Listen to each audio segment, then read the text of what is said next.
إن الحمد لله إن الحمد لله نحمده ونصلي على رسوله الكريم أما بعد কাছে দূরে দেশ ও দেশের বাহিরে যে যেখান থেকে আমাদের সঙ্গে রয়েছেন প্রিয় দর্শক আপনাদের সবাইকে স্বাগত জানাচ্ছি মারসুস কর্তৃক আয়োজিত প্রশান্তির রমাদান অনুষ্ঠানে। প্রিয় দর্শক, প্রতিদিন ঠিক এই মুহূর্তে আমরা আপনাদের সামনে উপস্থিত হই একটি নির্দিষ্ট বিষয়ের উপর আলোচনা করার জন্য এবং আপনাদের মনের অজানা প্রশ্নগুলোর উত্তর প্রদানের জন্য। আর আমন্ত্রণ জানিয়ে থাকি আমাদের এই আয়োজনে বিশ্ববরেণ্য ওলামায়ে কেরাম এবং স্কলারদেরকে।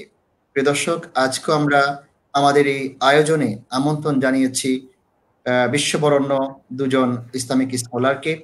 প্রথমেই আমরা আজকের অতিথিদ্বয়ের সঙ্গে পরিচিত হয়ে নিব। আমাদের সঙ্গে রয়েছেন আজকে যিনি এই প্রোগ্রামকে ধন্য করেছেন হযরতুল আল্লাম উস্তাদুল আসাতিদা শেখুল হাদিস আল্লামা গোলাম সরওয়ার সাঈদী হাফিজাহুল্লাহ ওয়া রাআহ, যিনি অধ্যক্ষ হিসেবে দায়িত্ব পালন করছেন আড়াইবাড়ি ইসলামিয়া সাঈদিয়া কামিল মাদ্রাসা। আসসালামু আলাইকুম ওয়া রাহমাতুল্লাহি ওয়া বারাকাতুহু। ওয়ালাইকুম আসসালাম ওয়া রাহমাতুল্লাহি ওয়া বারাকাতুহু। শুকরান জাযীল। আলহামদুলিল্লাহ। আহলান ওয়া সাহলান ওয়া মারহাবান বিক। মারহাবান। তাকাব্বালাল্লাহ। আমাদের এই অনুষ্ঠানে প্রিয় দর্শক, আমাদের সঙ্গে রয়েছেন একজন আন্তর্জাতিক খ্যাতিসম্পন্ন ইসলামিক স্কলার শেখ সালাউদ্দিন মাক্কি হাফিজাহুল্লাহ, যিনি গবেষণারত রয়েছেন মক্কা আল মুকাররমার উম্মুল কুরা বিশ্ববিদ্যালয়ে। আসসালামু আলাইকুম ওয়া রাহমাতুল্লাহি ওয়া বারাকাতুহু। ওয়া আলাইকুম আসসালাম ওয়া রাহমাতুল্লাহি ওয়া বারাকাতুহু। আহসানাল্লাহু আলাইকুম। কেমন আছেন আপনি? ভালো আছেন? প্রিয় দর্শক, আমরা আজকের প্রোগ্রাম শুরু করতে যাচ্ছি। আজকের আলোচ্য বিষয় হচ্ছে আল্লাহর দিকে প্রত্যাবর্তন। আল্লাহ সুবহানাহু ওয়া তাআলা পবিত্র কোরআনুল কারীমে তিনি বলেছেন ওয়াতুবু ইলাল্লাহি জামিআ, তোমরা সকলে আল্লাহ তাআলার দিকে ফিরে আসো। এবং আমাদেরকে ফিরে আসার মতোই ফিরে আসতে আল্লাহ সুবহানাহু ওয়া তাআলা নির্দেশ দিয়েছেন। তিনি বলেছেন ওয়াতুবু ইলাল্লাহি তাওবাতান নাসুহা, তোমরা ফিরে আসার মতো আন্তরিকভাবে আল্লাহ সুবহানাহু ওয়া তাআলার দিকে ফিরে আসো এবং তওবা করো।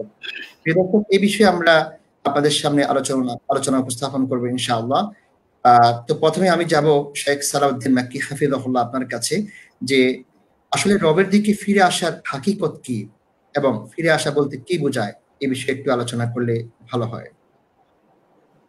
আলহামদুলিল্লাহ ওয়াসসালাতু ওয়াসসালামু আলা রাসূলিল্লাহি ওয়া বা'দ। আশ-শুকরু লিল্লাহি তাবারাকা ওয়া তাআলা সুম্মা আশ-শুকরু লাকুম। আল্লাহ সুবহানাহু ওয়া তাআলার শুকরিয়া জ্ঞাপন করছি। এরপর আপনাদের শুকরিয়া জ্ঞাপন আয়োজিত আজকের এই চমৎকার দিনী প্রোগ্রামে অভিনন্দন জানাচ্ছি আমাদের সুপ্রিয় দর্শক শ্রোতা যারা আছেন সবাইকে।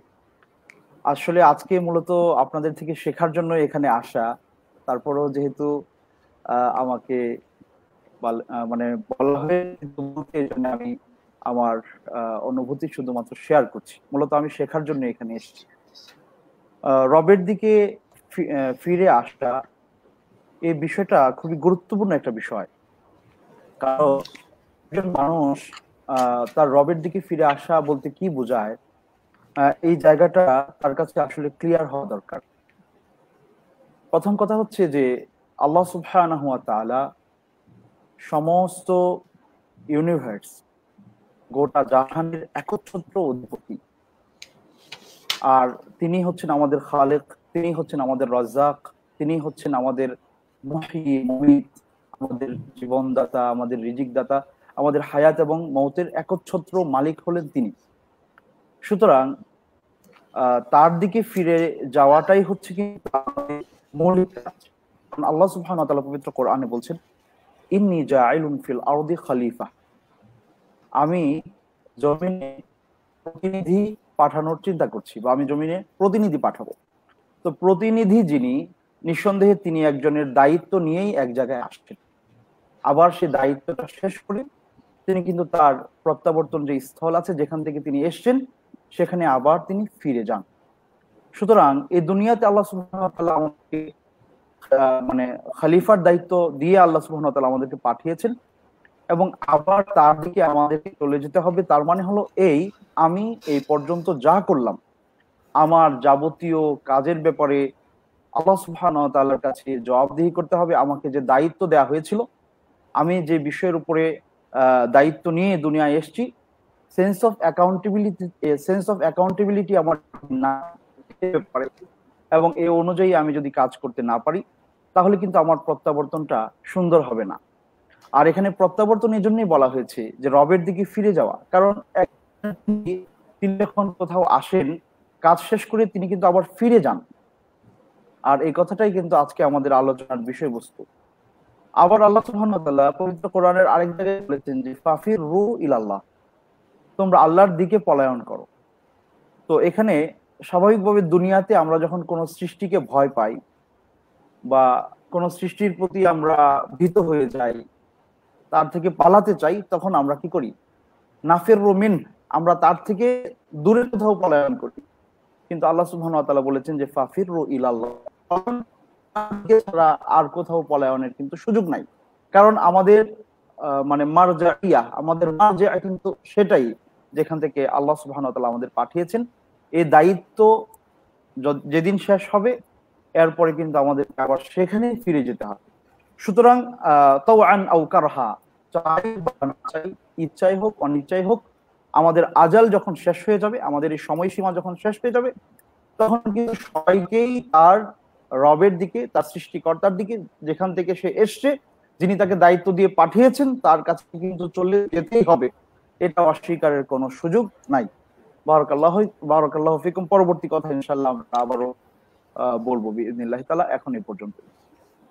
জাযাকাল্লাহ খাইর ইয়া মুহতারাম, বারাকাল্লাহু ফিক। প্রিয় দর্শক, আমরা জানতে পেরেছি যে আসলে আল্লাহ তাআলার দিকে প্রত্যাবর্তনের হাকিকত কি। আমরা এখন যাব আমাদের মুহতারাম আজকের এই অনুষ্ঠানের প্রধান অতিথি শেখুল হাদিস আল্লামা গোলাম সরওয়ার সাঈদী হাফিজাহুল্লাহ, আপনার কাছে। আমরা জানতে চাইব যে আল্লাহর দিকে ফিরে আসার অনেক দিক রয়েছে, সেই সমস্ত দিক সমূহের কয়েকটি দিক যদি আপনি তুলে ধরতেন আমাদের দর্শকদের উদ্দেশ্যে। আসসালামু আলাইকুম ওয়া রাহমাতুল্লাহি ওয়া বারাকাতুহু। আলহামদুলিল্লাহি রাব্বিল আলামিন, ওয়াসসালাতু ওয়াসসালামু আলা আশরাফিল আমবিয়া ওয়াল মুরসালিন, মুহাম্মাদুন ওয়া আলা আলিহি ওয়া আসহাবিহি আজমাইন। আজকে আমার সাথে দুজন পবিত্র স্থানে যারা অবস্থান করছেন, আলহামদুলিল্লাহ, মক্কার পাদদেশে যারা বসে আমাদের সাথে এক হয়েছেন, আপনাদের দুজনকে আমি ধন্যবাদ জানাই। আরেকটা অনুভূতি না প্রথম দিকে না বলে পারছি না, আজকে গোটা পৃথিবীর লক্ষ লক্ষ মানুষ আজকে ব্যথিত, আজকে খুবই কষ্টের মাঝে আছে যে আজকে এই রমজান মাসে আমরা অনেকেই মক্কাতে যেতে পারছি না। তো আপনাদের কাছে দোয়া চাই এবং আল্লাহর কাছে আমরা এই আবেগটুকু কবুলিয়তের জন্য আল্লাহর দরবারে আমরা সাহায্য চাই। আল্লাহ যেন আমাদেরকে কবুল করে নেন, আমাদের আবেগটুকু কবুল করে নেন। আমিন। প্রত্যাবর্তন, আল্লাহর দিকে প্রত্যাবর্তন, আলহামদুলিল্লাহ আমাদের শেখ সালাউদ্দিন মক্কি অনেকটাই বলে ফেলেছেন, খায়রুল কালাম। আলহামদুলিল্লাহ, আমরা প্রথমেই কেন আমরা আল্লাহর দিকে প্রত্যাবর্তিত হব, আমরা আল্লাহর দিকে কেন ফিরে যাব? আমাদের মর্যাদার কারণেই আমরা আল্লাহর দিকে ফিরে যাব, সেটাই বড় কথা। এবং আল্লাহর দিকে ফিরে যাওয়ার মর্যাদা প্রাপ্তির সবচেয়ে উত্তম পদ্ধতি হলো আল্লাহর গোলামি করা, আল্লাহর দাসত্ব করা, যেটা যার জন্য যেভাবে সৃষ্টি করা হয়েছে, যেভাবে যাকে সৃষ্টি করা হয়েছে সেই সৃষ্টির সাথে সৃষ্টির কাজে লেগে থাকা, সেই কাজের সাথে থাকার নামই হলো মর্যাদা।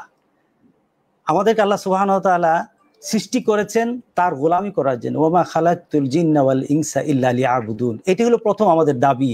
আল্লাহর তরফ থেকে আমাদের প্রথম কর্ম হলো এটা, যে আমরা আল্লাহর গোলামি করব, এটি আমাদের প্রাপ্তি। পৃথিবীতে আমাদের জন্য আল্লাহ সুবহানাহু ওয়া তাআলা পৃথিবীতে জান্নাত ছড়িয়ে ছিটিয়ে রেখেছেন। আমি যদি আমার দিকে ওফি আনফুসিকুম, তুমি তাকাও তোমার দিকে, তুমি নিজের দিকে তাকাও, তোমার কথা বলার ক্ষমতা, তোমার দেখার ক্ষমতা, তোমার চিন্তা করার ক্ষমতা, তোমার দেহকে আমি সুন্দর করে বানিয়েছি, সকল কিছুকে আমি তোমার জন্য একটা জান্নাতি পরিবেশ দান করেছি। পৃথিবীতে তোমার জন্য জান্নাত, এগুলিকে যখন তুমি আমার হুকুমে পরিচালনা করবে, তাহলে তোমার জন্য আরেকটা যে জান্নাত তুমি ফেলে এসেছো, ওই জান্নাতের অধিবাসী তুমি হয়ে যাবা। এটা হলো আমাদের মূল টার্গেট, হলো আমাদেরকে আগের জায়গায় ফিরে যাওয়া। তো আমরা আল্লাহর দিকে প্রত্যাবর্তিত হব দুটো পদ্ধতিতে, দুই ভাবে, দুটি অবস্থানে। একটা হলো চূড়ান্ত ভাবে, সেটা হলো চূড়ান্ত কি, যে আমরা যখন আল্লাহর দিকে চূড়ান্ত ভাবে পড়ে যাব মৃত্যুর মাধ্যমে, যেটা আল্লাহ সুবহানাহু ওয়া তাআলা আমাদেরকে জানিয়েছেন, কুল্লু নাফসিন যায়কাতুল মাউত সুম্মা ইলাইনা তুরজাউন। মৃত্যু অবধারিত প্রত্যেকটি মানুষের জন্য, প্রত্যেকটি নফসের জন্য। আল্লাহ সুবহানাহু ওয়া তাআলা এরপরে বলেন আবার ফিরে আসবে আমার দিকে। এটা হলো চূড়ান্ত, এটা চূড়ান্ত আমাদের জন্য আল্লাহর দিকে ফিরে যাওয়া। আর আরেকটা হলো দুনিয়াতে যখন আমরা থাকবো তখন আমরা ফিরে আসবো। ফিরে আসবো কোত্থেকে? দুনিয়াতে আসার আমাদের সাথে সাথে দুনিয়াতে কিন্তু আমাদের একজন শত্রু চলে আসছে। তার একটাই টার্গেট, যে আল্লাহ থেকে আমাদেরকে দূরে সরিয়ে দেওয়া। তার একটাই মিশন, ভিশন, যেন কোনো বান্দা আল্লাহকে স্মরণ না করতে পারে, আল্লাহর দিকে ধাবিত হতে না পারে। এটাই তার চূড়ান্ত ফয়সালা, চূড়ান্ত তার সিদ্ধান্ত। এটা হলো শয়তানের কুমন্ত্রণা। এই কুমন্ত্রণা দিয়ে আল্লাহ সুবহানাহু ওয়া তাআলার অনেক কাজ, অনেক আল্লাহর বিধান, রাসূল সাল্লাল্লাহু আলাইহি সাল্লামের বিধান থেকে আমাদেরকে দূরে সরিয়ে দেয়। এটা হলো আমাদের জন্য দুনিয়াতে ফিরে আসা, অর্থাৎ আল্লাহ এবং রাসূলের নিয়ম নীতিতে ফিরে আসা। যেমন সূরা জুমার আল্লাহ সুবহানাহু ওয়া তাআলা বলেছেন, আনিবু ইলা রাব্বিকুম, ফিরে আসো তোমার রবের দিকে, অভিমুখী হও তোমার রবের দিকে। ওয়া আসলিমু লাহু, এবং আজ্ঞাবহ হয়ে যাও, অর্থাৎ আল্লাহ যেটা বলেছেন সেটা পালন করতে থাকো। শুধু ফিরে আসা মানে কি? আজ্ঞাবহ হয়ে যাওয়ার সাথে সাথে কতক্ষণ তুমি কতক্ষণ মিন কাবলে আইয়াতিয়াকুমুল আযাব, চূড়ান্ত একটা আযাব তোমার মধ্যে চলে আসার আগে। চূড়ান্ত আযাব মানে কি? দুনিয়া তো আসবে, আখিরাতও চলে আসবে। এটা আসার আগেই তুমি পরিবর্তন হয়ে যাও, তুমি আল্লাহমুখী হয়ে যাও। সুম্মা লা তুনসারুন, এই বিষয়ে যদি তুমি সিদ্ধান্ত না নিতে পারো, আল্লাহমুখী আল্লাহর প্রতি তোমার সকল কিছু যদি ফিরে না আসতে পারো, তাহলে সাহায্যকারী তোমার কেউ থাকবে না, আযাব থেকে বাঁচানোর কেউ থাকবে না। আর আল্লাহর আযাব, ইন্না বাতশা রাব্বিকা লাশাদীদ। গত কয়েকদিন আগে চিন্তা করছিলাম, আলোচনা করতে গিয়ে বললাম যে গোটা পৃথিবীতে নূহ আলাইহিস সালামের প্লাবন, দ্বিতীয়ত এই কোভিড-19 মতো আমার মনে হয় এমন গজব এইভাবে গোটা পৃথিবীতে ছড়িয়ে যায় নাই। জানি না আমি এর মাঝে হয়েছে কিনা। গোটা পৃথিবীব্যাপী আযাবকে আল্লাহ সুবহানাহু ওয়া তাআলা এইভাবে মানুষের উপর ঢেলে দেন, শুধু একমাত্র কারণ আল্লাহর দিকে যদি আমরা রুজু না হই, ফিরে না আসি, আল্লাহ সুবহানাহু ওয়া তাআলা দুনিয়া তো আমাদেরকে ছেড়ে দিবেন না। সুতরাং আমাদের চূড়ান্ত চাহিদা সেটা হলো আল্লাহকে মেনে নেওয়া। কিন্তু আমরা কি করছি? আমরা আমাদের চাহিদাকে আমরা প্রাধান্য দিচ্ছি। আমাদের চাহিদা কি বানিয়ে নিলাম? আমার সম্পদ বাড়ানো দরকার। এখন সম্পদ বানানোর জন্য আমার সময়, আমার মেধা, আমার প্রজ্ঞা, আমার এনার্জি যা আছে সবকিছু আমি একমুখী আমি চিন্তা করতে থাকি। রাসূল সাল্লাল্লাহু আলাইহি সাল্লামের কাছে এক লোক এসে বলল, ইয়া রাসূলুল্লাহ, একটু বৃদ্ধি চাই, একটু সম্পদের বৃদ্ধি চাই। রাসূল সাল্লাল্লাহু আলাইহি সাল্লাম তাকে না করলেন না, এটা তোমার যা আছে যথেষ্ট, আলহামদুলিল্লাহ, এতে সন্তুষ্ট থাকো। ইয়া রাসূলুল্লাহ, একটু বাড়ানোর জন্য দোয়া করেন। রাসূল বললেন না, বরঞ্চ রাসূল সাল্লাল্লাহু আলাইহি সাল্লামের কাছে কোন সাহাবী যদি এসে বলতো, ইয়া রাসূলুল্লাহ, আমার আমল বাড়ানোর জন্য দোয়া করেন, আমার ইবাদতের জন্য দোয়া করেন, রাসূল সাল্লাল্লাহু দোয়া করতেন। কিন্তু নিষেধ করছেন, না না, এটাতে করো না। কি হবে? আল্লাহর সাথে তোমার যে একটা সম্পর্ক, দ্বীনের সাথে যে সম্পর্ক, এটা কমে যাবে।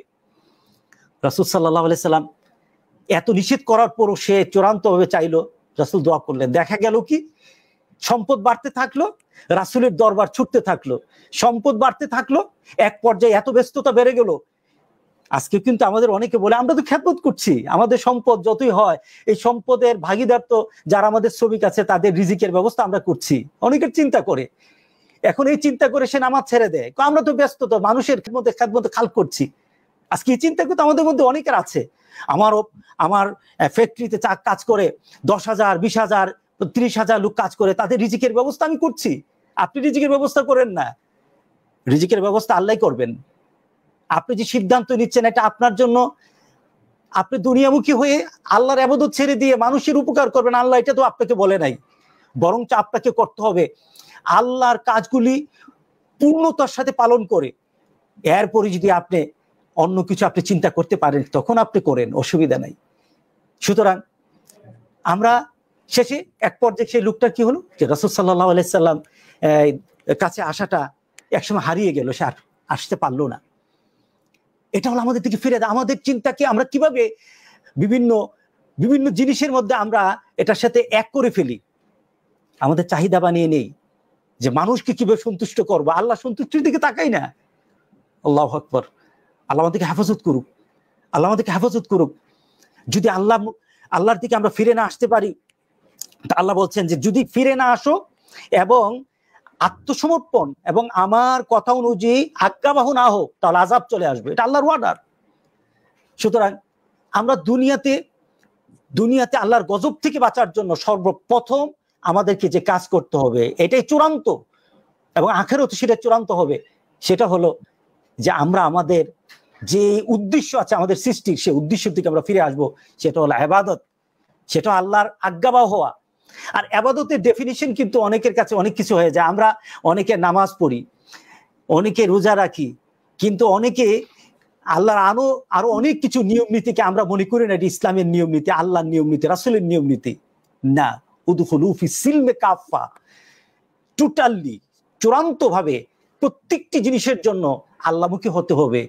রাসূল সাল্লাল্লাহু আলাইহি সাল্লামকে আল্লাহ সুবহানাহু ওয়া তাআলা এই ঘোষণা দিয়েছেন যে আতিউল্লাহ ওয়া আতিউর রাসূল ওয়া উলিল আমরি মিনকুম, আল্লাহর ইতাআত করো, রাসূলের ইতাআত করো, আনুগত্য করো। আল্লাহ এবং রাসূলের কথা যারা বলে, যারা দ্বীনের কথা বলে, কোরআন এবং হাদিসের কথা, তাদের আনুগত্য করো। ফাইন তানাযাতুম ফি শাইইন ফারুদ্দুহু ইলাল্লাহি ওয়ার রাসূল, যদি কোনো কন্ট্রাডিক্টরি হয়ে গেল, কোনো তোমার কাজ, তোমার নীতি, তোমার আদর্শ, তোমার সকল কিছুতে কন্ট্রাডিক্টরি হয়ে গেল, কোনো ধর একটা বৈপরীত্য সৃষ্টি হলো, তখন ফিরে যাও আল্লাহ এবং রাসূলের দিকে। সুতরাং দুনিয়াতে যে কোনো মুহূর্তে আমরা ফিরে যেতে হবে আল্লাহ এবং রাসূলের দিকে। এটাই হবে মুমিনের পরিচয়, এটা হবে মুমিনের প্রাপ্তি, এটা হবে মুমিনের আখিরাতের শান্তি, দুনিয়ার শান্তি। আল্লাহ যেন আমাদের সবাইকে দুনিয়াতে আল্লাহমুখিতা, আল্লাহর প্রতি আমাদের আকর্ষণ আল্লাহ বাড়িয়ে দেন। আল্লাহ আমাদের সবাইকে তৌফিক দান করুন। আমিন। আমিন আমিন। জাযাকাল্লাহু খাইর মুহতারাম, বারাকাল্লাহু ফিক, মা আহসানাল কালাম। আমাদের মুহতারাম অতি সুন্দর করে আমাদের দর্শকদের উদ্দেশ্যে আল্লাহ তাআলার দিকে ফিরে আসার দিকসমূহ তুলে ধরেছেন। প্রিয় দর্শক, আল্লাহ তাআলার দিকে ফিরে আসার দুটি দিক মুহতারাম আলোচনাতে ক্লিয়ার করেছেন। আর আমরা জানি যে একটি হচ্ছে দুনিয়ার মধ্যে আল্লাহ সুবহানাহু ওয়া তাআলার আনুগত্যের মাধ্যমে তার দিকে ফিরে আসা, আর দ্বিতীয়টি হচ্ছে চূড়ান্ত ভাবে আমরা আল্লাহ সুবহানাহু ওয়া তাআলার দরবারে উপস্থিত হব। অনেক সময় দেখা যায় আমরা গুনাহ করছি, গুনাহের মধ্যে নিমজ্জিত থাকি, আর গুনাহ করতে করতে এমন পর্যায়ে পৌঁছি তখন মনে করি যে আমি আর আল্লাহ তাআলার দিকে ফিরে আসতে পারবো না, আল্লাহ তাআলা আমাকে গ্রহণ করবেন না, আল্লাহ তাআলা আমাকে ক্ষমা করবেন না। এমনটা অনেক সময় অনেক লোকের অন্তরে কাজ করে থাকে। না, কোশ্চেন কালেও নয়। আপনি যত গুনাহই করেছেন, আপনাকে আল্লাহ সুবহানাহু ওয়া তাআলার দিকেই ফিরে আসতে হবে। আপনি তার দিকে ফিরে আসা ব্যতি রেখে কোনো কিছুই করতে পারবেন না, আপনার কোনো উপায় থাকবে না। আর যখন আপনি ফিরে আসবেন তখনই তো আল্লাহ সুবহানাহু ওয়া তাআলা আপনার উপরে বেশি খুশি হবেন। তাই তো রাসূলুল্লাহ সাল্লাল্লাহু আলাইহি ওয়াসাল্লামের হাদিসের মধ্যে এসেছে, আল্লাহু আফরাহু বিতাওবাতি আবদিহি মিন আহাদিকুম সাকাতা আলা বাঈরিহি ওয়া কাদ আদাল্লাহু ফি আরদিল বালাদ। একটি মরুভূমিতে, মরু প্রান্তরে কোনো লোক তার ওঁট হারিয়ে ফেলেছে, যে ওঁটের মধ্যে তার সকল খাবার আসবাবপত্র ছিল। সে যখন ওটাকে রেখে ঘুমাচ্ছিল আর ওটি হারিয়ে গিয়েছে, ঘুম থেকে উঠে যখন ওটিকে পাচ্ছে না, সে নিরাশ হয়ে গিয়েছে, হতাশ হয়ে গেল, এবং হতাশ হয়ে সে চিন্তা ফিকির করতে শুরু করলো, আমার অবস্থা কি হবে? এই মরুভূমিতে তো আমার কোনো আর পথ নেই, আমি এখন এই অবস্থায় কি করব? যখন সেই হতাশ অবস্থায়, চিন্তিত অবস্থায় বসে রইল, আর সেই অবস্থায় যখন সে দেখতে পেয়েছে তার উটটি আবার তার আসবাবপত্র নিয়ে ফিরে এসেছে, তখন সেই বান্দা এতটাই খুশি হয়, এতটাই খুশি হয়, হাদিসের মধ্যে এসেছে, সে বলেই ফেলেছে, আল্লাহ তুমি আমার বান্দা, আমি তোমার রব। দেখুন এত আনন্দিত হয়েছে সে, আনন্দিত হয়ে সে কথাটা উল্টা বলেছে। আর আল্লাহ সুবহানাহু ওয়া তাআলা যখন কোনো বান্দাকে দেখেন সে গুনাহ করেছে, অপরাধ করেছে, গুনাহের মধ্যে নিমজ্জিত ছিল, পরবর্তীতে সে আল্লাহ সুবহানাহু ওয়া তাআলার দিকে ফিরে এসেছে, তওবা করেছে, ইস্তেগফার করেছে, তখন আল্লাহ তাআলা এর চেয়েও অনেক বেশি খুশি হয়ে যান। সুবহানাল্লাহ। প্রিয় দর্শক, আমাদেরকে আল্লাহ সুবহানাহু ওয়া তাআলার দিকে পরিপূর্ণভাবে ফিরে আসতে হবে। আমাদের মুহতারাম ইঙ্গিত করেছেন যে আজকের যে মহামারীতে আমরা রয়েছি, এই মহামারী থেকে আমরা মুক্তি পেতে হলে আমাদেরকে অবশ্যই পরিপূর্ণভাবে আল্লাহ সুবহানাহু ওয়া তাআলার দিকে ফিরে আসতে হবে, পরিপূর্ণভাবে ইসলামের মধ্যে শামিল হতে হবে। ইসলামের মধ্যে পরিপূর্ণভাবে শামিল হওয়া ব্যতি রেখে কশ্চিন কালেও এই বিপদ থেকে, এই মহামারী থেকে উদ্ধার হওয়া আমাদের জন্য সম্ভব নয়। কাজে আসুন আমরা পরিপূর্ণভাবে আল্লাহ তাআলার দিকে ফিরে আসি। প্রিয় দর্শক, আমরা এখন যাব আমাদের মুহতারাম মেহমান শেখ সালাউদ্দিন মাক্কি হাফিজাহুল্লাহ আপনার কাছে। আমরা জানতে চাইবো যে বান্দা যে রবের দিকে ফিরে আসবেন, এর মধ্যে কার স্বার্থ রয়েছে? এটি কি বান্দার নিজের স্বার্থ নাকি রবের স্বার্থ রয়েছে? আমরা এই বিষয়ে আপনার কাছ থেকে জানতে চাইবো ইনশাআল্লাহ। জি, বারাকাল্লাহু ফিকুম। খুবই চমৎকার আলোচনা করেছিলেন শেখ গোলাম সরওয়ার সাঈদী হাফিজাহুল্লাহ ওয়া রাআহ এবং মুহতারাম ইসমাইল মাক্কি। আপনি খুব চমৎকার ভাবে আমাদেরকে বলছিলেন যে কিভাবে আমরা আল্লাহ সুবহানাহু ওয়া তাআলার দিকে ফিরব। আমি যদি আরেকটু ইদাফা করি আমাদের মুহতারাম মানে গোলাম সরওয়ার সাথে, যে আল্লাহ সুবহানাহু ওয়া তাআলার দিকে আমরা যে ফিরবো, উনি খুবই চমৎকার দুটি মানে বাস্তবতার কথা তুলে ধরেছেন। একটা হলো দুনিয়ায় আমাদের আল্লাহর দিকে ফিরতে হবে, মানে দুনিয়াতে থাকাকালীন সময় আমি যদি আল্লাহর দিকে না ফিরি তাহলে আমার চূড়ান্ত ফেরার সময় আমি খালি হাতে ফিরবো। খুবই সুন্দর তিনি বলেছেন। আমি অল্প সময়ের মধ্যে কিছু উপকরণের কথা আমাদের প্রিয় দর্শক শ্রোতা যারা আছেন এবং আমরা নিজেরাও যারা আছি আমাদের সবার জন্যই শেয়ার করছি, যে কিছু উপকরণের মাধ্যমে আমরা কিন্তু দুনিয়াতে আল্লাহ সুবহানাহু ওয়া তাআলার কাছে ফিরতে পারবো এবং আমাদের চূড়ান্ত ফিরে যাওয়াটা তখন মানে আমাদের জন্য কল্যাণকর হবে, মঙ্গলকর হবে। আমাদের চূড়ান্ত ফিরে যাওয়াটা আমাদের জন্য জান্নাত প্রাপ্তির কারণ হবে। দুনিয়াতে আল্লাহ সুবহানাহু ওয়া তাআলার কাছে ফেরার কয়েকটা পথ আছে। এক নম্বর হচ্ছে, একজন ব্যক্তি যদি আল্লাহ সুবহানাহু ওয়া তাআলার দিকে আসলেই ফিরতে চান তাহলে তাকে ইলম অর্জন করতে হবে, তার রবকে এটা ভালোভাবে। এটা খুবই স্বাভাবিক বিষয়। ধরেন আমার বাসায়, আপনার বাসায় যদি আমার আমার বা আপনার এলাকার একজন এমপি সাহেবকে আমি বা আপনি দাওয়াত করি, আমি নিয়মিত যে খাবার দাবার ঘরে খাই, আমার যেদিন আমি তাকে দাওয়াত করে আনলাম সেদিন কিন্তু সেম কি বলে আয়োজন হবে না, আয়োজনে পার্থক্য হবে। এটাই বাস্তবতা।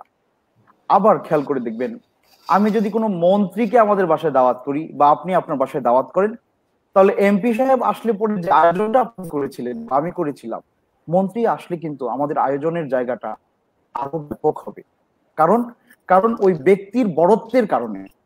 একজন মানুষ যে তার রব আসলে কে, তিনি মহান, তিনি কত তার কর্তৃত্ব সম্পর্কে, তার সম্পর্কে একজন বান্দা যখন জানবে তখন কিন্তু অটোমেটিক সে তাদেরকে ফিরে আসতে চাবে। আজকে যদি কোন দেশের রাষ্ট্রপ্রধান কাউকে ইনভাইট করে, ইনভাইটেশন আছে, তুমি আসো, দাওয়াত গ্রহণ করো, যে কার নাম মনে হবে যে সে আসমানে উঠছে, এত বেশি আনন্দিত সে হবে। কেন? কারণ প্রাইম মিনিস্টার কি জিনিস এটা সেও জানে, তার সমাজের মানুষেরাও জানে। তাহলে আল্লাহ সুবহানাহু ওয়া তাআলা বারবার বান্দাকে আহ্বান করছেন যে বান্দা আমার কাছে আসো, আমার কাছে আসো। আমরা যাচ্ছি না কেন? কারণ আমরা তার বড়ত্বটা জানি না, তার শ্রেষ্ঠত্বটা আসলে জানি না, তিনি যে কত মহান, তিনি যে কত বড়ত্বের অধিকারী। এই ব্যাপারটা যখন মানুষের সামনে স্পষ্ট হবে তখন কিন্তু মানুষ তার দিকে ফিরে আসতে পারবে খুব সহজে। এজন্য আমরা জানি পবিত্র কোরআনে যেমন ধরেন আয়াতুল কুরসির অনেক ফজিলত আছে। আমরা জানি আয়াতুল কুরসির অনেক ফজিলত। কেন? কারণ এখানে আল্লাহ সুবহানাহু ওয়া তাআলার বড়ত্বের কথা বলা হয়েছে। আমরা জানি সূরা ইখলাসের অনেক ফজিলত, সুলুসুল কোরআন, কোরআনের 1/3। কেন? কারণ এখানে আল্লাহ সুবহানাহু ওয়া তাআলার বড়ত্ব, তার পরিচয় সম্পর্কে কথা বলা হয়েছে। তো এটা হলো নাম্বার 1, আল্লাহর বড়ত্ব সম্পর্কে জানলে তার দিকে ফিরে আসা সহজ হবে। 2 নাম্বার হচ্ছে যে তাকওয়া অর্জন করা। তাকওয়া অবলম্বন না করলে পরে আল্লাহ সুবহানাহু ওয়া তাআলার দিকে ফিরে আসা কোশ্চিন কালেও একজন মানুষের পক্ষে সম্ভব হবে না। 3 নাম্বার হচ্ছে যে সুহবাতুস সালেহিন, ভালো মানুষদের সংস্পর্শে থাকতে হবে আল্লাহ সুবহানাহু ওয়া তাআলার চলতে হলে, তার দিকে ফিরে আসতে হলে। কারণ রাসূল কারীম সাল্লাল্লাহু আলাইহি ওয়াসাল্লাম বলেছেন মাসালুল জালিসিস সালিহি ওয়াসুই কাহামিলিল মিসকি ওয়া নাফিখিল কির। ভালো বন্ধু এবং খারাপ বন্ধুর উপমা হচ্ছে আতর বিক্রেতা আর ওই কামানের মতো। ভালো বন্ধু বিক্রেতার মতো, পারফিউম সেলার। আপনি সেখানে গেলে কিছু কিনতে পারবেন, যদি কিনতে না পারেন সে তো আপনাকে গিফট করবে, তাও যদি না হয় ভালো গ্রান্ট আপনি তার কাছ থেকে পাবেন। এটা হলো ভালো বন্ধুর উপমা। আর মন্দ যে বন্ধু, হয় সে আপনার কাপড় পুড়ে ফেলবে, না হয় কাপড়ে দাগ লাগাবে, না হয় বাজে গন্ধটুকু তার থেকে কমপক্ষে পাওয়া যাবে। এই জন্য সুহবাতুস সালেহিন এটা খুবই ইম্পর্টেন্ট একটা বিষয়। আল্লাহ রাসূল সাল্লাল্লাহু আলাইহি সাল্লাম এত বড় মাপের রাসূল ছিলেন কেন? কারণ তিনি সোহবত পেয়েছিলেন জিবরিল আমিনের, আল্লামাহু শাদীদুল কুওয়া। আবার সাহাবায়ে কেরাম এত বড় হয়েছিলেন কেন? কারণ তারা সুহবত পেয়েছিলেন রাসূল করিম সাল্লাল্লাহু আলাইহি ওয়াসাল্লামের। তাবেঈরা এত বড় হতে পেরেছিলেন কেন? কারণ তারা সুহবত পেয়েছিলেন সাহাবীদের। এইভাবে কিন্তু ধারাবাহিকতাটা আমরা দেখেছি। সুতরাং একজন মানুষ আল্লাহর দিকে ফিরতে চাইলে আল্লাহ ওয়ালাদের সাথে তার সম্পর্ক, সহবতের জায়গাটা মজবুত করতে হবে। সর্বশেষ যে কথাটা আমরা বলবো সেটা হচ্ছে যে আল্লাহ সুবহানাহু ওয়া তাআলার দিকে ফিরা কিংবা তার পথে নিজেকে অবিচল রাখা, এই কাজটা কেউ যদি বাস্তবায়ন আসলেই করতে চায়, তাকে দাওয়ার কাজে লিপ্ত থাকতে হবে, মানুষকে এই পথে আহ্বান করতে হবে। নিজে একা আল্লাহর পথে আমি আছি, এই অবস্থায় কিন্তু আল্লাহর পথে থাকা যাবে না। যেমন ফর এক্সাম্পল আমরা বলতে পারি যে মানুষকে আল্লাহ সুবহানাহু ওয়া তাআলা প্রত্যেকটা প্রাণবন্ত জিনিস আল্লাহ পানি থেকে সৃষ্টি করেছেন। তো পানির একটা বৈশিষ্ট্য হচ্ছে যে এটা চলমান থাকতে হয়। যে স্রোত যদি কোনো নদী বন্ধ হয়ে যায়, এই নদীর আর কোনো অস্তিত্ব থাকে না। যে নদী হারায় স্রোত চলিতে না পারে, সহস্র শৈবাল দাম বাদে আসি তার।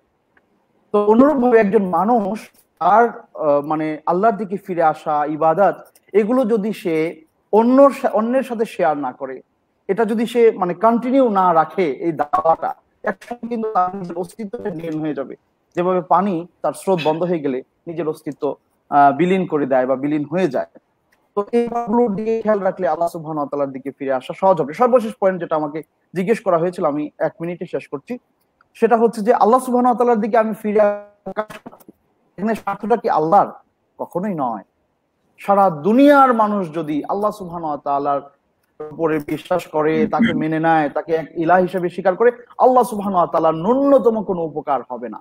ওমান জাহাদা ইন্নামা ইউজাহিদু লিনাফসি, যে চেষ্টা প্রচেষ্টা করলো, যে আল্লাহর দিকে ফিরে আসলো, সে তার নিজের জন্যই করলো, তার কাছে পাবে। সুতরাং একজন ব্যক্তি তার স্বার্থেই তার রবের দিকে ফিরে আসতে হবে। আরেকটা কথা আমি বলবো যে আল্লাহ সুবহানাহু ওয়া তাআলা এই দুনিয়াতে একজন মানুষকে দুইটা জিনিসের সমন্বয়ে তৈরি করেছেন, একটা তার দেহসত্তা আর একটা তার আত্মসত্তা। একজন মানুষের দেহটা দেখা যায়, ভিজিবল, দেহের খাবারটাও দেখা যায়, মাছ, মাংস, তারপরে ভাত, যা আছে আমরা দেখি, খাই, কিন্তু আমাদের আত্মাটা কিন্তু দেখা যায় না। এই জন্য আত্মার খাদ্যটাও দেখা যায় না।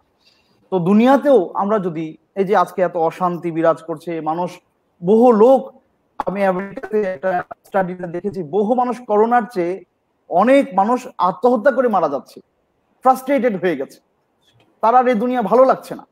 কারণ কি? কারণ দেহটাকে খুব ভালোভাবে সাজিয়েছে, কিন্তু তারা তাদের আত্মাকে খাদ্য দিচ্ছে না। আমার দেহের যেমন খাদ্যের দরকার, আমার আত্মারও একটা খোরাকি আছে। আল্লাহ সুবহানাহু ওয়া তাআলা কোরআনে বলছে যে আলা বিযিকরিল্লাহি তাতমাইন্নুল কুলুব, যে আল্লাহর স্মরণ মানুষের আত্মা প্রশান্ত হয়। তো দুনিয়াতেও যদি মানুষ ভালোভাবে সার্ভাইভ করতে চায়, তার স্বার্থেই কিন্তু সে আল্লাহর দিকে ফিরে আসতে হবে।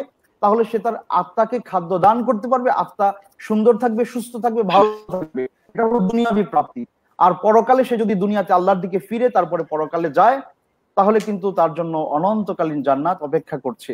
সুতরাং আমরা যদি আমাদের এই সাময়িক সময়টা, 40-50 বছর একজন মানুষ কিন্তু বুঝ হওয়ার পরে দুনিয়াটা পাচ্ছে, এই সার্টেন সময়টা যদি আমরা আল্লাহর চিন্তায় তার দিকে ফিরে গিয়ে চলতে পারি, আল্লাহ সুবহানাহু ওয়া তাআলার চিন্তাগুলোকে বাস্তবায়ন করি, তাহলে অনন্তকাল সময়ে আল্লাহ সুবহানাহু ওয়া তাআলা আমাদের ডিজায়ারগুলো বাস্তবায়ন করবেন ইনশাআল্লাহ তাআলা। তাহলে আমি দুনিয়াবী স্বার্থে আল্লাহর দিকে ফিরতে হবে এবং পরকালীন স্বার্থেও আমাদের আল্লাহর দিকে ফিরতে হবে। বারাকাল্লাহ। ওয়াইয়াকুম জাযাকুমুল্লাহ খাইর। অনেক সুন্দর করে আমাদের মুহতারাম কথাগুলো উপস্থাপন করেছেন। আল্লাহ সুবহানাহু ওয়া তাআলার দিকে ফিরে আসার অনেকগুলো দিক সহ, এবং আমরা আসলে কি জন্য আল্লাহ সুবহানাহু ওয়া তাআলার দিকে ফিরবো, এটি কি আমার স্বার্থ রয়েছে নাকি আল্লাহ তাআলার জন্য ফিরবো, এই বিষয়টি আপনাদের সামনে সুন্দর করে উপস্থাপন করেছেন। প্রিয় দর্শক, আল্লাহ সুবহানাহু ওয়া তাআলার দিকে ফিরে আসার প্রথম যে মাধ্যমটি দুনিয়ার মধ্যে, সেটি হচ্ছে তওবা। আমাদেরকে তওবা করতে হবে। আমরা যা করেছি তা ভুলে গিয়ে পরিপূর্ণভাবে আল্লাহ সুবহানাহু ওয়া তাআলার কাছে তওবা করে আমাদেরকে ফিরে আসতে হবে। তাহলে অতীতের যে গুনাহগুলো রয়েছে সেগুলো শেষ হয়ে যাবে। আত-তাইবু মিনাদ যামব কামান লা যামবা লা। যে ব্যক্তি তওবা করবে, আল্লাহ সুবহানাহু ওয়া তাআলা তার সকল পাপকে মুছে দিবেন।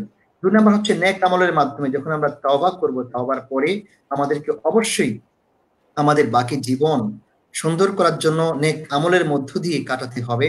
তাই তো আল্লাহ সুবহানাহু ওয়া তাআলা বলেছেন, ইন্নাল হাসানাতি ইউযহিবনাস সাইয়্যাত।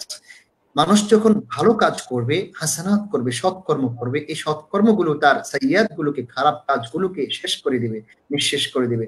কাজে আমাদেরকে ভালো কাজ করতে হবে, ৫ ওয়াক্ত সলাওয়াত গুলো ঠিক মতো আদায় করতে হবে।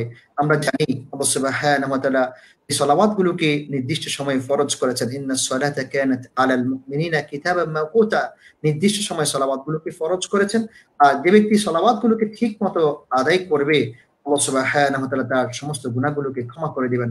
রাসূলুল্লাহ সাল্লাল্লাহু আলাইহি ওয়াসাল্লামের হাদিসের মধ্যে এসেছে, আস-সালাওয়াতুল খামস ওয়াল জুমআতু ইলাল জুমআ ওয়া রমাদান ইলা রমাদান মুকাফফিরাতুন মা বাইনাহুন্না ইযা ইজতানাবাতিল কাবাইর। যদি কোনো ব্যক্তি কাবীরা গুনাহ থেকে বেঁচে থাকে, তাহলে দুই সালাতের মধ্যখানে ঘটে যাওয়া, সংঘটিত হয়ে যাওয়া সকল গুনাহ আল্লাহ তাআলা ক্ষমা করে দেন এবং ফিরে আসতে হবে তার ইবাদতের মাধ্যমে। আর সেই সমস্ত ইবাদতের অন্যতম একটি হচ্ছে এই রমাদান মাস, যে রমাদান মাসে আমরা রয়েছি। এক রমাদান থেকে অন্য রমাদানের মধ্যখানে সংঘটিত হয়ে যাওয়া সকল গুনাহ আল্লাহ তাআলা ক্ষমা করে দেন, যা আমরা হাদিসের মধ্যে উল্লেখ করেছি। প্রিয় দর্শক শ্রোতা, কাজে আসুন এই রমাদানকে আমরা উত্তম মাধ্যম হিসেবে গ্রহণ করি, উত্তম সময় হিসেবে গ্রহণ করি আল্লাহ সুবহানাহু ওয়া তাআলা দিকে ফিরে আসার।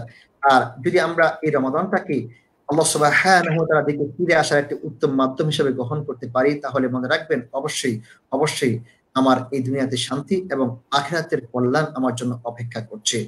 প্রিয় দর্শক, আমরা এখন যাব আমাদের আজকের প্রধান অতিথি মুহতারাম উস্তাদুল আসাতিজা শাইখুল হাদিস আল্লামা গোলাম সরওয়ার সাঈদী হাফিজাহুল্লাহ আপনার কাছে।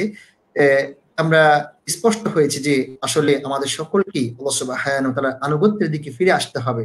এই আনুগত্যের উপকারিতা কি, লাভ কি, আল্লাহ সুবহানাহু ওয়া তাআলার আনুগত্যের দিকে ফিরে আসলে আমাদের কি লাভ হবে, সেই বিষয়ে আমরা জানতে চাই।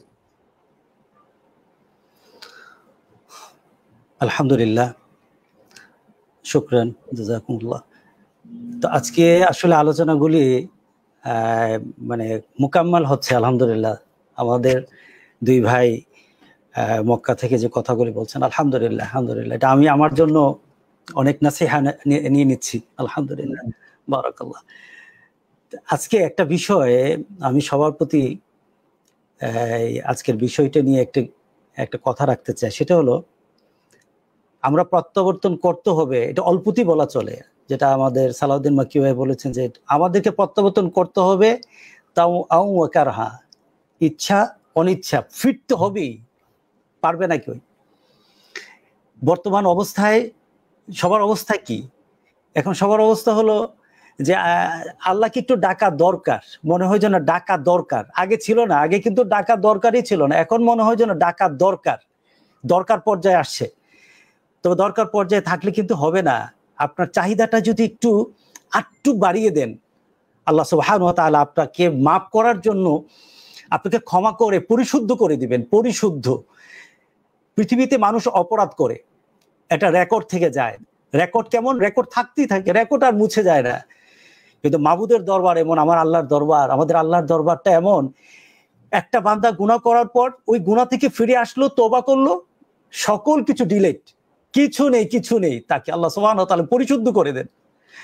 অনেকদিন আগে একটা ছেলে একটা গ্লাসের মধ্যে কুক বা পেপসি ঢুকানোর পরে সেখানে পানি ঢেলে দিল। ঢালছে, এক পর্যায়ে দেখা গেল যে কুকের যে প্রভাব, কুকের যে কালার, যে পেপসির যে কালার আছে, কালারটা রিমুভ হয়ে গেল, সব হোয়াইট হয়ে গেল, সাদা পানিতে রূপান্তরিত হয়ে গেল। সুবহানাল্লাহ, তাকিয়ে থাকলাম আর চিন্তা করলাম যে আল্লাহ সুবহানাহু ওয়া তাআলা বান্দাকে ঠিক এইভাবে পরিশুদ্ধ করে দেন তার ইবাদত। আলহামদুলিল্লাহ, ইসমাইল মাক্কি ভাই যেটা বলেছেন যে ইবাদতের মাধ্যমে আমাদেরকে গুনাহ থেকে ফিরে আসতে হবে, আমার গুনাহ মাফ করতে হবে ইবাদতের মাধ্যমে। তওবা মানে এই নয় যে মাবুদ মাফ করে দাও আবার ফিরে যাব। তবে আল্লাহ সুবহানাহু ওয়া তাআলা বান্দার জন্য সবসময় অপেক্ষা করেন, যতবার তওবা ভাঙবে আল্লাহ আবার ফিরে বান্দার দিকে তাকিয়ে থাকেন, বান্দা কখন আবার ফিরে আসবে। এক ব্যক্তি, সুবহানাল্লাহ, আমি হাদিসটা যখন পড়ি তখন চিন্তা করি আল্লাহ তো ইচ্ছা করলে মাফ করে দিতে পারতেন, কিন্তু আল্লাহ সুবহানাহু ওয়া তাআলা বান্দার এমন এক মুহূর্তকে আল্লাহ ধরেছেন, এমন একটি জিনিসকে আল্লাহ সুবহানাহু ওয়া তাআলা বেছে নিয়েছেন যেটা বান্দার মধ্যে ক্ষুদ্র অবস্থায় থাকতে পারে, সেখান থেকে আল্লাহ মাফ করে দিচ্ছেন। আল্লাহু আকবার। এক বান্দা আল্লাহ গুনাহ করার পরে, সে আল্লাহ গুনাহ করার পর্যায়ে এক সময় আল্লাহর কাছে বলে যে মাবুদ, আমি গুনাহ করেছি, ইয়া রাব্বি আযনাবতু ফাগফিরলি, মাবুদ আমাকে মাফ করে দাও, আমি গুনাহ করেছি। আল্লাহর কাছে ক্ষমা চাইলো তার গুনাহ থেকে। একটা বিষয় কখনো গুনাহ করার পরে নৈরাশ হওয়া যাবে না, নিজেকে বিমুখ করা যাবে না যে আল্লাহ মাফ করবে না। দেখুন আল্লাহ সুবহানাহু ওয়া তাআলা বারবার মাফ করছেন। আল্লাহ সুবহানাহু ওয়া তাআলা তখন বান্দার সেই ডাকে সাড়া দিয়ে বলে যে আল্লাহ তখন আলিম আব্দি আন্না লাহু রাব্বা ইয়াগফিরু যামবা আও ইয়াখুযু বিহি। সুবহানাল্লাহ সুবহানাল্লাহ, কি ডাইমেনশন, কি আমাদের জন্য আল্লাহর তরফ থেকে কথা, যে আমার বান্দা কি এই ধারণা রাখে, এই ধারণা পোষণ করে, এই ধারণা তার ভিতরে আছে, এই ধারণা সে রাখে যে তার এক রব আছে। সুবহানাল্লাহ, আল্লাহ তো বলতে পারতেন সে আমার রব মানে না, সে গুনাহ করে, আচ্ছা ঠিক আছে মাফ করে দিলাম, দুটার একটা হতে পারতো, কিন্তু আল্লাহ সুবহানাহু ওয়া তাআলা তার চিন্তাতে আঘাত করেছেন। যে চিন্তার মধ্যে যদি একটুকু আল্লাহর প্রতি যদি আমাদের চাহিদা থাকে, আল্লাহ কিভাবে মাফ করে দেন, সে কি জানে তার ভিতরে কি চাহিদা আছে, এই চিন্তা আছে যে তার এক রব আছে, রব কি করবেন, মাফ করে দিবেন। রব কি করতে জানে, রব কি করতে পারে, অথবা তার শাস্তি দিতে পারে, দুটোই তার কাছে ক্ষমতা। সুবহানাল্লাহ সুবহানাল্লাহ। তখন আল্লাহ সুবহানাহু ওয়া তাআলা বলেন আমি আমার বান্দার চিন্তার কারণে তার গুনাহকে মাফ করে দিলাম, গফিরতু লিআবদি, আমার বান্দাকে মাফ করে দিলাম। এরপর আবার সে গুনাহতে মত্ত হয়ে যায়, যেটা আমাদের সচরাচর হচ্ছে, আমরা করছি। কিন্তু আল্লাহ বলেন বান্দা লা তাকনাতু মির রাহমাতিল্লাহ, আমার রহমত থেকে, নাব্বি ইবাদি আন্নি আনাল গাফুরুর রাহিম, সংবাদ দিয়ে দাও, যারা গুনাহ করে তাদেরকে সংবাদ দিয়ে দেয়, মুহাম্মদ সাল্লাল্লাহু আলাইহি ওয়াসাল্লাম সংবাদ দিয়ে দেন যে আমি আল্লাহ সুবহানাহু ওয়া তাআলা তাকে মাফ করতেই থাকবো। এরপর আবার সে গুনার মধ্যে মত্ত হয়ে যায়, আবার আল্লাহকে বলে মাবুদ আমি গুনাহ করেছি, মাফ করে দাও। আল্লাহ সুবহানাহু ওয়া তাআলা আবার সেই কথাগুলি বলেন আলিম আব্দি আন্না লাহু রাব্বা। সুবহানাল্লাহ, তার চিন্তাতে কি এমন এই চিন্তা ছিল যে তার এক রব আছে, তার এক আল্লাহ আছে, তার এক রব আছে, সে ভুলে গেছে কিন্তু রব ভুলে না। আন্না লাহু রাব্বা, সে কি করবে, সে হয়তো মাফ করে দিবে, ইয়াগফিরুয যামবা, তার গুনাহ মাফ করে দিবে, অথবা তাকে আবার পাকড়াও করবে। এইভাবে আল্লাহ সুবহানাহু ওয়া তাআলা তাকে এক পর্যায়ে বলেন বান্দা যদি আমার সাথে ন্যূনতম তার চিন্তাতে আমাকে রব হিসেবে রেখে দেয়, আমি আল্লাহ সুবহানাহু ওয়া তাআলা তাকে মাফ করে দিলাম, যাও এখনো মাফ করে দিলাম। তৃতীয়বার আবার সেই অবস্থা, আল্লাহ সুবহানাহু মাফ করতেই থাকেন। আমি এই হাদিসটা যখন পড়ি তখন চিন্তা হয় মাহবুদের দরবার থেকে যদি কেউ নিজেকে এইভাবে বলে আমি গুনাহ করেছি, অনেক গুনাহ, নিজের আমলনামা কিন্তু নিজে সার্চ করা যায়, পৃথিবীর সবকিছু সার্চ করা সহজ, কঠিন হয়ে দাঁড়ায়, কিন্তু নিজের আমলনামা, নিজের ভালো কাজ, নিজের খারাপ কাজ সার্চ করা অতি সহজ। আপনি সার্চ করে দেন 1 মিনিটে, আপনার জীবনের সকল খারাপ কাজগুলি সামনে চলে আসবে। আল্লাহ সুবহানাহু ওয়া তাআলা কাল হাশরে কিন্তু এইভাবে আমাদের হিসাব নেবেন, এইভাবে বলবেন ইকরা কিতাবাক, তোমার কিতাবগুলি পড়ো, তোমার সামনে চলে আসবে আমার কিতাব, আমাদের কিতাব সামনে চলে আসবে, সবকিছু সামনে চলে আসবে। আল্লাহ সুবহানাহু ওয়া তাআলা এভাবে মাফ করতে থাকেন। তো আল্লাহর দরবার থেকে ফিরে আসার কোনো সুযোগ নাই। গুনাহ করেছি ফিরে আসবো, গুনাহ করেছি ফিরে যাব।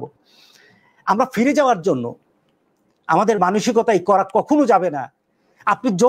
আমরা যত বড় গুনাহগার হই, একটা পর্যায়ে আল্লাহর দরবারে এই চিন্তা করতেই হবে যে বনি ইসরাইলের একটা ব্যক্তি 99টা খুন করেছে, সবারই জানা আছে, অনেকে হয়তোবা 99টা খুন করার পর তার ভিতরে অনুশোচনা চলে আসলো। 99 খুনের পরে অনুশোচনা, এটা তো আমাদের অস্বাভাবিক কথা।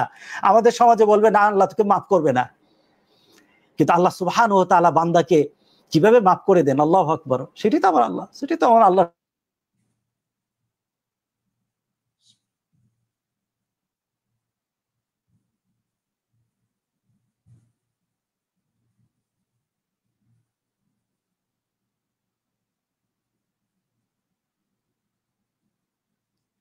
আমরা ডিসকানেক্ট হয়ে গিয়েছি মনে হচ্ছে, আমরা মুহতারামের কথাগুলো পাচ্ছি না।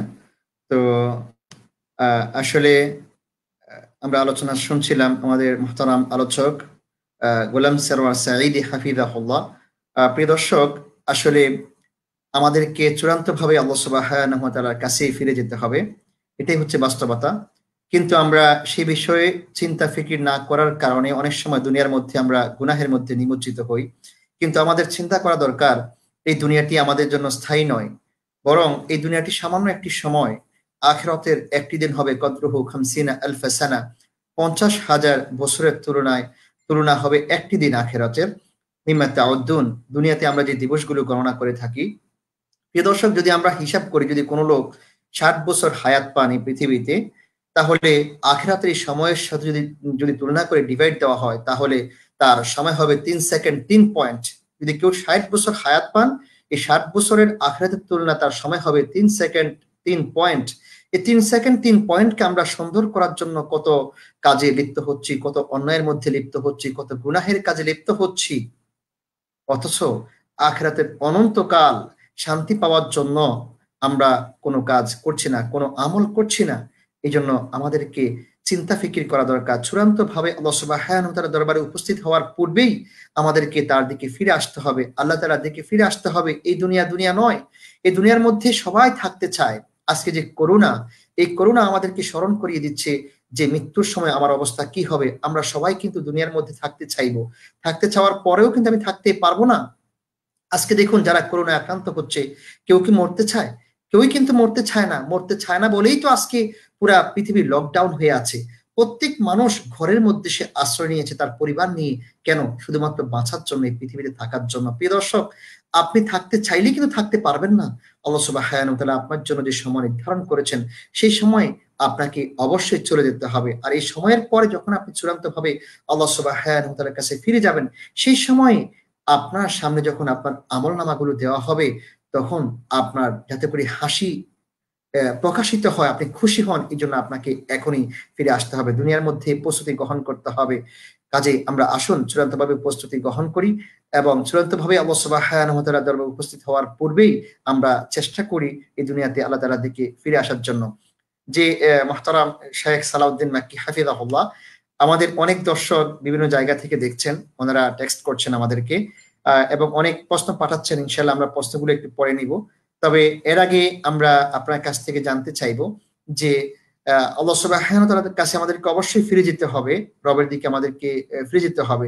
এই ফিরে আসা বা না আসার পরকালীন যে পরিণতি রয়েছে, সেই পরিণতিগুলি কেমন হবে, সেই বিষয়ে আমরা আপনার কাছ থেকে শুনতে চাই। বারাকাল্লাহু ফিক। আমরা আসলে খুবই নান্দনিক উপস্থাপনা শুনছিলাম মোহতারাম শেখ ইসমাইল মাক্কি হাফিজাহুল্লাহ ওয়া রাআহ ওনার কাছ থেকে। তো পরকালে তো আমাদেরকে চলে যেতেই হবে বা ফিরে যেতেই হবে, আমরা যেতে না চাইলেও আমাদেরকে ফিরিয়ে নেওয়া হবে। তো এখানে যে কথাটা আমি বলতে চাই, যে কেউ যদি মানে সময় থাকতেই নিজে নিজে ফিরে আসে, প্রত্যাবর্তনটা সুন্দর হবে। আর যাকে ফিরিয়ে নেওয়া হবে কিন্তু সে ফিরে যেতে প্রস্তুত নয়, তাহলে তার অবস্থাটা কেমন হবে? অবশ্যই খারাপ হবে। কারণ আপনি যদি কোনো সফরে যান, আপনার যদি সেই সফরে যাওয়ার মতো প্রস্তুতি থাকে, আপনি কিন্তু খুব সুন্দরভাবে সেখানে যেতে পারেন।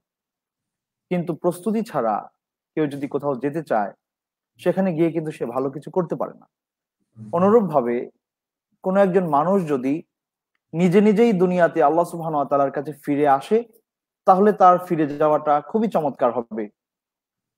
ওয়ালিকুল্লিন দারাজাতিম মিম্মা আমিলু, আল্লাহ সুবহানাহু ওয়া তাআলা কিয়ামতের দিন মানুষের, আল্লাহর রহমতে মানুষ যখন জান্নাত পাবে, এরপরে তার যে মর্যাদার জায়গাটা হবে, এটা কিন্তু তার দুনিয়াবি আমলের কারণেই হবে।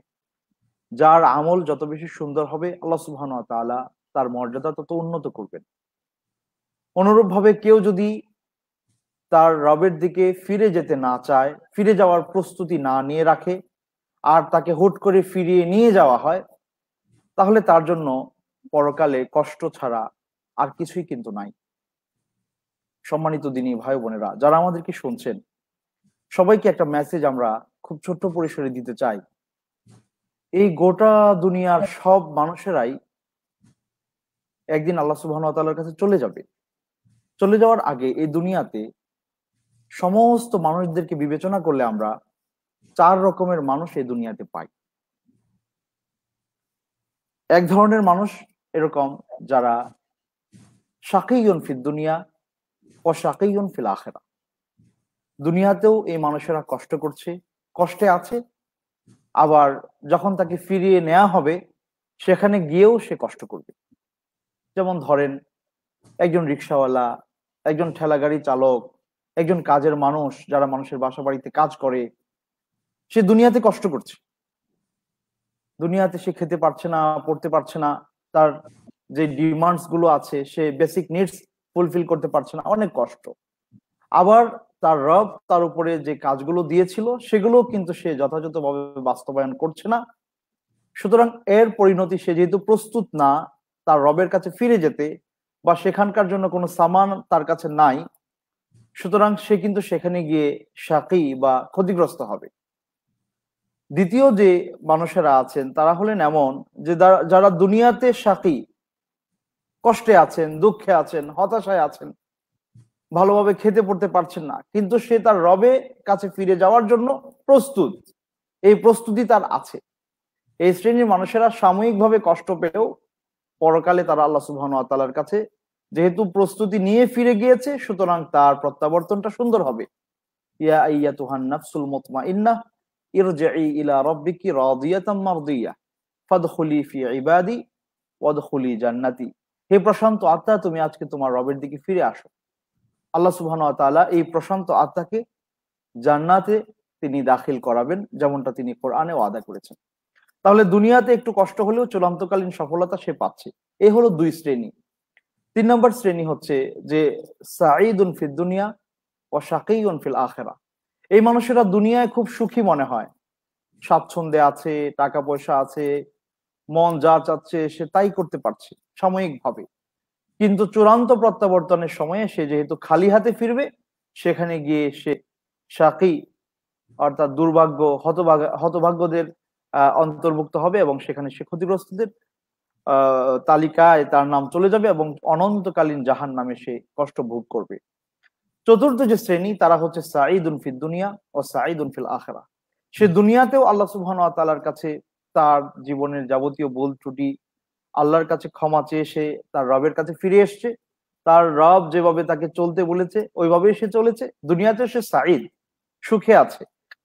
আবার দুনিয়াতে যেহেতু সে প্রস্তুতি নিয়েছে, সুতরাং পরকালেও সে সাঈদ হবে, আনন্দিত হবে, জান্নাত লাভে ধন্য হবে। তো আল্লাহ সুবহানাহু ওয়া তাআলা আমাদেরকে চতুর্থ যে শ্রেণীর মানুষরা আছেন দুনিয়াতে তাদের অন্তর্ভুক্ত করুন, আমরা যেন দুনিয়াতেও সাঈদ হতে পারি এবং আখিরাতেও সাঈদ হতে পারি। দুনিয়াতেও আল্লাহর দিকে ফিরে এসে দুনিয়াটাকে সুন্দর করতে পারি, এবং আখিরাতেও আল্লাহ সুবহানাহু ওয়া তাআলার কাছে আমাদের প্রস্তুতি নিয়ে ফিরে গিয়ে অনন্তকালীন জান্নাতে আমরা দাখিল হতে পারি। আল্লাহ আমাদের সবাইকে তৌফিক দান করুন, আমিন।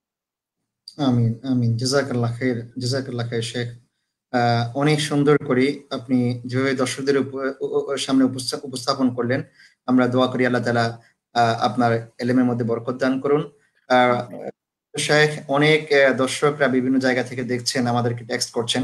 একজন ভাই প্রশ্ন পাঠিয়েছেন যে সোহাগ এমডি জয়, যে আসসালামু আলাইকুম ওয়া রাহমাতুল্লাহ, শেখ আমি কি বাংলাতে দোয়া করতে পারবো, যেহেতু আমি আরবি কোনো দোয়া পারছি না? এক্ষেত্রে দর্শকের উদ্দেশ্যে বললে ভালো হয়। মানে উনি কি সলাতের কথা বলছেন না সলাতের বাহিরে? নাম রেখেছেন মনে বিষয়। হচ্ছে। আচ্ছা হ্যাঁ, আচ্ছা একটুভাবে হয়তোবা উনি দোয়া আচ্ছা। করতে চাচ্ছেন। সলাতের বাহিরে তো অবশ্যই তিনি আল্লাহ সুবহানাহু ওয়া তাআলার কাছে তার মনের আকুতি তার মাতৃভাষাতেই বলতে পারবেন, কোনো অসুবিধা নেই, অবশ্যই বলা উচিত।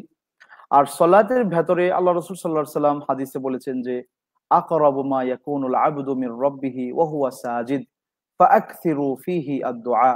বান্দা যখন সিজদায় থাকেন তখন আল্লাহ সুবহানাহু ওয়া তাআলার সবচেয়ে কাছাকাছি জায়গায় সে চলে যায়। সুতরাং আল্লাহ রাসূল বলেছেন যে ফাআকসিরু ফীহি আদ-দুআ, সুতরাং সিজদায় তোমরা বেশি বেশি আল্লাহ সুবহানাহু ওয়া তাআলার কাছে চাও, দোয়া করো, প্রার্থনা করো।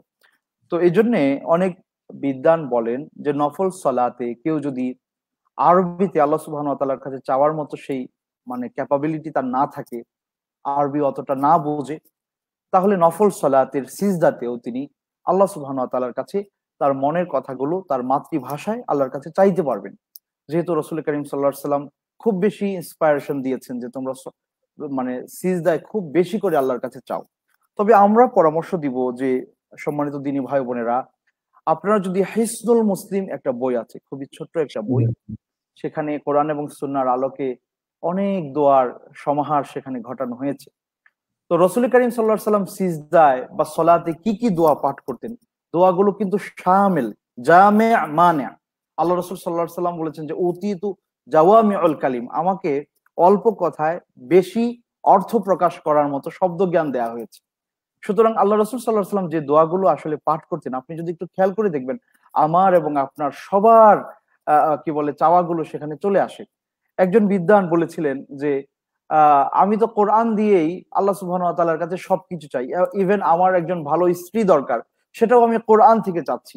ওনাকে জিজ্ঞেস করা হলো যে কিভাবে?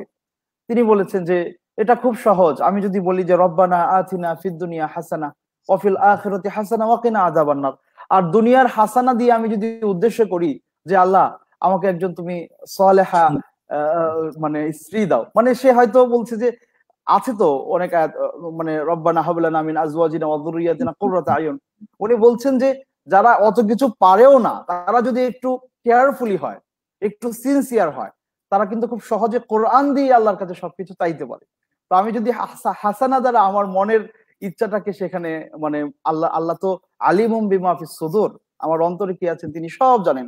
তো আমি যদি বলি রব্বানা আতিনা ফিদ দুনিয়া হাসানা, আর এখানে উদ্দেশ্য করি আমি যা চাচ্ছি, তাহলে কিন্তু আল্লাহ সুবহানাহু ওয়া তাআলা সেটাও আমাকে দিবেন। তারপরেও যদি কেউ চায় যে না আমি আরো ভালো করে আল্লাহর কাছে কান্নাকাটি করে বলতে চাই, ইনশাআল্লাহ তাআলা তিনি সলাতেও, নফল সলাতের সিজদাতেও তিনি তার মাতৃভাষা ইনশাআল্লাহ তাআলা আল্লাহর কাছে চাইতে পারবেন। হাযা মা ইনদি ওয়াল্লাহু আ'লামু বিস-সাওয়াব। জাযাকাল্লাহ খাইর। হায়াকুমুল্লাহ শাইখানা। জবাব অনেক সুন্দর করে বলেছেন শেখ। আসলে অনেক ভাই টেক্সট করছেন, আমরা সবাই টেক্সট পড়তে পারবো না। একজন ভাই এমডি ফজলুর রহমান তিনি পাঠিয়েছেন যে হুজুর আমার বাবা সৌদি আরবে মদিনা হসপিটালের আইসিইউতে আছে, সবার কাছে দোয়া চাচ্ছি আল্লাহ তাআলা যেন সুস্থ করে দেন। আমরা দোয়া করছি প্রিয় ভাই, আল্লাহ তাআলা যেন আপনার পিতাকে অতি তাড়াতাড়ি সুস্থ করে দেন, সেই জন্য আমরা দোয়া করছি। যে একজন ভাই প্রশ্ন করেছেন, সাইফুল ইসলাম মিঠু, তিনি প্রশ্ন করেছেন বিতরের নামাজ আদায় করার পর তাহাজ্জুদের নামাজ আদায় করা যাবে কি? বিতরের সালাত আদায় করে ফেলেছেন, সেই ক্ষেত্রে তিনি পরবর্তীতে তাহাজ্জুদের সালাত আদায় করতে পারবেন কিনা সেই বিষয়ে জানতে। জি, আল্লাহ রাসূল সাল্লাল্লাহু আলাইহি সাল্লামের সারা জীবনের সুন্নাহ ছিল যে তিনি শেষ দিকে ভিতির পড়তেন। যেহেতু তিনি কনফার্ম ছিলেন যে আমি তাহাজ্জুদ পড়বো, এজন্য তিনি বলেছেন যে একটা হাদিস এরকম আছে যে সলাতুল লাইলি মাসনা মাসনা, রাতের নামাজ দুই দুই করে আপনি পড়তে থাকবেন।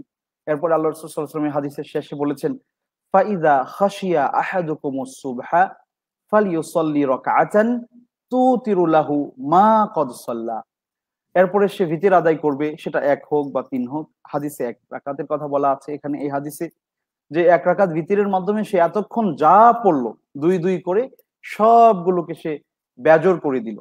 তো এই হাদিস থেকে বোঝা যায় কারো যদি তাহাজ্জুদের অভ্যাস থাকে, তিনি একেবারে 11th আওয়ারে শেষের দিকে গিয়েই তিনি ভিতির পড়বেন, এটাই হচ্ছে সুন্নাহ। আরেকটা হাদিসে রাসূল কারীম সাল্লাল্লাহু আলাইহি ওয়াসাল্লাম বলেছেন যে মান খাফা আন লা ইয়াকুমা ফি আখিরিল লাইল ফালইউসাল্লি আউয়ালাহা, এটাও সহিহ মুসলিমের টেক্সট।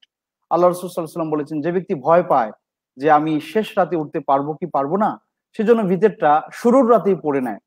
ওমান তামিআ আইয়াকুমা মিন আখিরিল লাইল ফালইউসাল্লি আখিরাহা ফাইন্না সলাতাহু ফি আখিরিল লাইলি মাশহুদা। আর যে ব্যক্তি কনফার্ম হয়, মোটামুটি নিয়মিতই উঠে, আর রমাদানে তো আমরা মোটামুটি আলহামদুলিল্লাহ কনফার্ম সাহুরের জন্য আমাদেরকে উঠতেই হবে, সেক্ষেত্রে আমাদের মানে পরামর্শ থাকবে ওনার প্রতি। রাসূল সাল্লাল্লাহু আলাইহি ওয়াসাল্লামের এই হাদিস অনুযায়ী তিনি বলেছেন সেজন্য যে কনফার্ম হবে যে শেষ রাতে উঠতে পারবে, সেজন্য তার সলাতটাকে শেষ ভিতরটাকে শেষ রাতেই পড়ে, কেননা শেষ রাতের এই সলাতটা তার জন্য সাক্ষী হয়ে থাকবে, আল্লাহ সুবহানাহু ওয়া তাআলার কাছে তার পক্ষে কথা বলবে। সুতরাং তিনি যদি অবশ্যই তাহাজ্জুদের অভ্যাস রাখেন বা রমাদানে তাহাজ্জুদ পড়েন, আমরা বলবো তিনি অবশ্যই শেষ রাত্রিতে তার সলাতুল ভিতর আদায় করবেন। তবে কেউ যদি সলাতুল ভিতর শুরুর রাতে আদায় করে ফেলেন, তিনি তাহাজ্জুদ পড়তে পারবেন না, ব্যাপারটা এরকম নয়। তিনি কিন্তু সলাতুল তাহাজ্জুদও আদায় করতে পারবেন, কোনো অসুবিধা নেই। তবে তিনি ভিতরটা দুইবার করবেন না, মানে একই রাতে দুই বেজর বা দুই ভিতর আদায় করবেন না, তাহলে তো সেটা জোর হয়ে যাবে। ইন্নাল্লাহা উইত্রুন ওয়া ইউহিব্বুল বিতরা, তিনি বেজরকে পছন্দ করেন। সুতরাং শুরুর রাতে যদি তিনি ভিতর পড়ে ফেলেন, তাহলে তাহাজ্জুদের পরে আর তিনি ভিতর পড়বেন না। তবে অবশ্যই তিনি তাহাজ্জুদ পড়তে পারবেন, এতে কোনো অসুবিধা নেই। হাইয়াকুমুল্লাহ শাইখানাল কারীম। বারাকাল্লাহ। মা আহসানাল জবাব। আরেকজন ভাই প্রশ্ন করেছেন, গিয়াসউদ্দিন আবু সাফওয়ান, তিনি প্রশ্ন পাঠিয়েছেন যে প্রথম রমাদানের দিন একজন ছেলে সন্তান জন্ম হয়েছে, এখন রোজাগুলো কিভাবে পালন করবে? প্রথম রমাদানের দিন বাচ্চা ভূমিষ্ঠ হয়েছে, এখন ওই বোন কিভাবে তিনি তার সিয়ামগুলো পালন করবেন, মুফাসসির যে মাসালাটি সেটি মুহতারাম উপস্থাপন করতে হবে। আমাদের শেখুল হাদিস মোহতারাম আমাদের সাথে উপস্থিত হয়েছেন, একটু সমস্যা হয়েছিল কানেকশনে। তো আমি ছোট্ট করে প্রশ্নের উত্তরটা দিয়ে আমি শাইখের কাছে আমরা চলে যাবো ইনশাআল্লাহ। শাইখ থেকে আমরা ইস্তেফাদা নিচ্ছিলাম আসলে, কাদ্দারাল্লাহু ওয়া মা শাআ ফাআল। এই মানে প্রশ্নের জবাবে আমরা পবিত্র কোরআনের সেই টেক্সট আমরা কোট করছি যেখানে আল্লাহ সুবহানাহু ওয়া তাআলা বলেছেন, ওমান কানা মিনকুম মারিদান আও আলা সাফারিন ফাইদ্দাতুম মিন আইয়ামিন উখর। তোমাদের মধ্য থেকে যারা অসুস্থ থাকবে অথবা আপনার সফরে থাকবে তারা বছরের অন্যান্য দিনে এই সিয়ামগুলো কাজা আদায় করে নিবে। যেমন আয়েশা রাদিয়াল্লাহু তাআলা আনহা থেকে আরেকটি টেক্সট আছে যেটি সাহিহাইনে আছে, তিনি বলতেন যে কুন্না নু'মারু বিকদাই আস-সিয়ামি ওয়ালা নু'মারু বিকদাই আস-সালাহ। আমরা যখন আমাদের মান্থলি পিরিয়ড হতো অথবা কোনো মহিলা নিফাসগ্রস্ত থাকতেন, আমাদেরকে আদেশ করা হতো আমরা যেন আমাদের সিয়ামগুলোর কাজা করি, কিন্তু আমরা আমাদের সলাদগুলো কাজা করার জন্য আদিষ্ট হইনি। এখান থেকে আমরা বুঝতে পারি যে ওই সময়টাতে ওই যে মা যার সন্তান দুনিয়ায় এসছে তিনি এই সার্টেন পিরিয়ড রোজা রাখবেন না, তার জন্য রুখসত হলো, পরবর্তী সময়ে তিনি সেগুলো কাউন্ট করে পরবর্তী দিনগুলোতে তিনি আদায় করবেন, যখন তার পরিস্থিতি স্বাভাবিক হবে তিনি সুস্থ হবেন বিইজনিল্লাহি তাআলা। আরেকটা কথা আমি বলবো, আর এই যে মা তার ইন্টেনশন যদি এমন থাকে যে আমি এই রমজানে তো রোজা রাখতামই, কিন্তু এই বাচ্চা দুনিয়ায় আসার কারণে শরীয়ত যেহেতু এলাউ করছে না আমি রাখতে পারছি না, তো এইরকম চিন্তা যদি কোনো মায়ের অন্তরে থাকে তিনি কিন্তু রমাদানে রোজা থাকার সওয়াবটাও কিন্তু পেয়ে যাবেন। হাদিস থেকে কিন্তু আমরা এটাই বুঝি। জাবির ইবনে আব্দুল্লাহ থেকে একটি বর্ণনা আছে যে তিনি বলছেন যে কুন্না ফি গাযাতিন মা রাসূলিল্লাহ সাল্লাল্লাহু আলাইহি ওয়াসাল্লাম ফাকালা রাসূলুল্লাহ সাল্লাল্লাহু আলাইহি ওয়াসাল্লাম ইন্না বিল মাদিনাতি লা রিজালান মা সিরতুম মাসিরান ওয়ালা কাতা'তুম ওয়াদিয়ান ইল্লা ওয়া হুম মাআকুম হাবাসাহুমুল উযর আওয়াল মারাদ ফি রিওয়ায়াতিন আখার। আল্লাহ রাসূল বলছেন যে জাবির ইবনে আব্দুল্লাহ বলেন আমরা কোনো একটা যুদ্ধ থেকে ফিরছিলাম, আল্লাহ রাসূল সাল্লাল্লাহু আলাইহি ওয়াসাল্লাম বললেন যে মদিনায় কিছু মানুষকে আমরা রেখে আসছি যারা আমাদের সাথে এইভাবে কি বলে যে উপত্যকা পাড়ি দেয়নি, তোমাদের সাথে নাই, হাঁটাচলা করছে না, এই যুদ্ধে আসেনি, কিন্তু মদিনায় তারা আছে কিছু মানুষ, তবে সওয়াবের দিক থেকে তারা তোমাদের সাথেই আছে, তাদেরকে একটা ওযর বা অসুস্থতা আটকে রেখেছিল। সুতরাং মানে মন কষ্ট নেওয়ার কিছু নাই, সেই মা অবশ্যই রমাদানে রোজা রাখার যে আজর সেটা কিন্তু আল্লাহর কাছে পাবেন তার নিয়তের জন্য, তবে তাকে কাজা করতে হবে যেহেতু তিনি এখন রাখতে পারছেন না, শরীয়ত তার জন্য পরবর্তীতে আদায় করার নির্দেশনা জারি করেছে। বারাকাল্লাহু ফিক। জাযাকাল্লাহ খাইর মুহতারাম, বারাকাল্লাহু ফিক। অনেক সুন্দর করে বলেছেন। আমার সেই বোনের উদ্দেশ্যে আমি একটু সংযোজন করতে চাই যে নেফাসের ক্ষেত্রে খেয়াল রাখতে হবে, নেফাসের মাসালাটি হচ্ছে ব্লাডের সাথে সংশ্লিষ্ট, অর্থাৎ আপনার যখন ব্লাড বন্ধ হবে তখন আপনি পবিত্রতা অর্জন করে যদি সিয়াম পালন করতে চান আপনি সেই সময় করতে পারেন।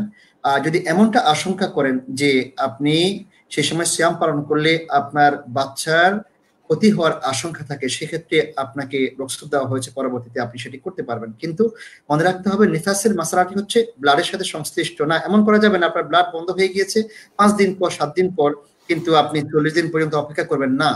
যখনই আপনার ব্লাড বন্ধ হবে তখনই আপনি পবিত্রতা অর্জন করে সিয়াম পালনের চেষ্টা করুন। আর মুহতারাম সুন্দর করে বলেছেন যে আপনি এখন সিয়াম পালন করতে পারছেন না কিন্তু আপনি পরিপূর্ণ সওয়াব পেয়ে যাবেন, যেহেতু হাদিসের মধ্যে এসেছে ইদা হাম্মা আবদি বিহাসানাতিন ওয়া লাম ইয়ামালহা কাতাবতুহা লাহু হাসানা। আল্লাহ তাআলা বলছেন হাদিসে কুদসিতে, যখন কোনো বান্দা ভালো কাজের ইচ্ছা পোষণ করে, শুধুমাত্র মনে মনে সে ইচ্ছা পোষণ করেছে, আমি তার জন্য একটি হাসানা লিপিবদ্ধ করে দেই। আর যখন সে সেটিকে করবে তখন তা 10 থেকে 70 গুণ পর্যন্ত আল্লাহ সুবহানাহু ওয়া তাআলা বৃদ্ধি করে দিবেন। সুবহানাল্লাহ।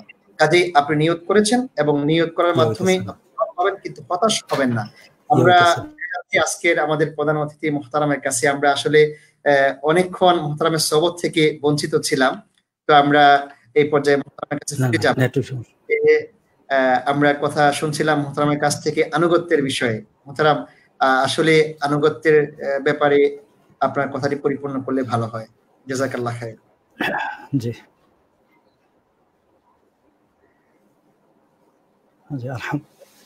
আলহামদুলিল্লাহ, আল্লাহ সুবহানাহু ওয়া তাআলা আবার আমাদেরকে এক করে দিলেন। তো রমজানে তওবা সংক্রান্ত অনেক কথা হচ্ছে আলহামদুলিল্লাহ। আমি সেই মানসিকতা আসলে একটু নিজের মধ্যে সবার মধ্যে জাগ্রত করার একটু কথা বলতেছিলাম। সেটা হলো যে মানুষ নিজেদেরকে অনেক সময় নিজের পাপ, নিজের অবস্থার কারণে নিজেকে নিরাশ করে ফেলে।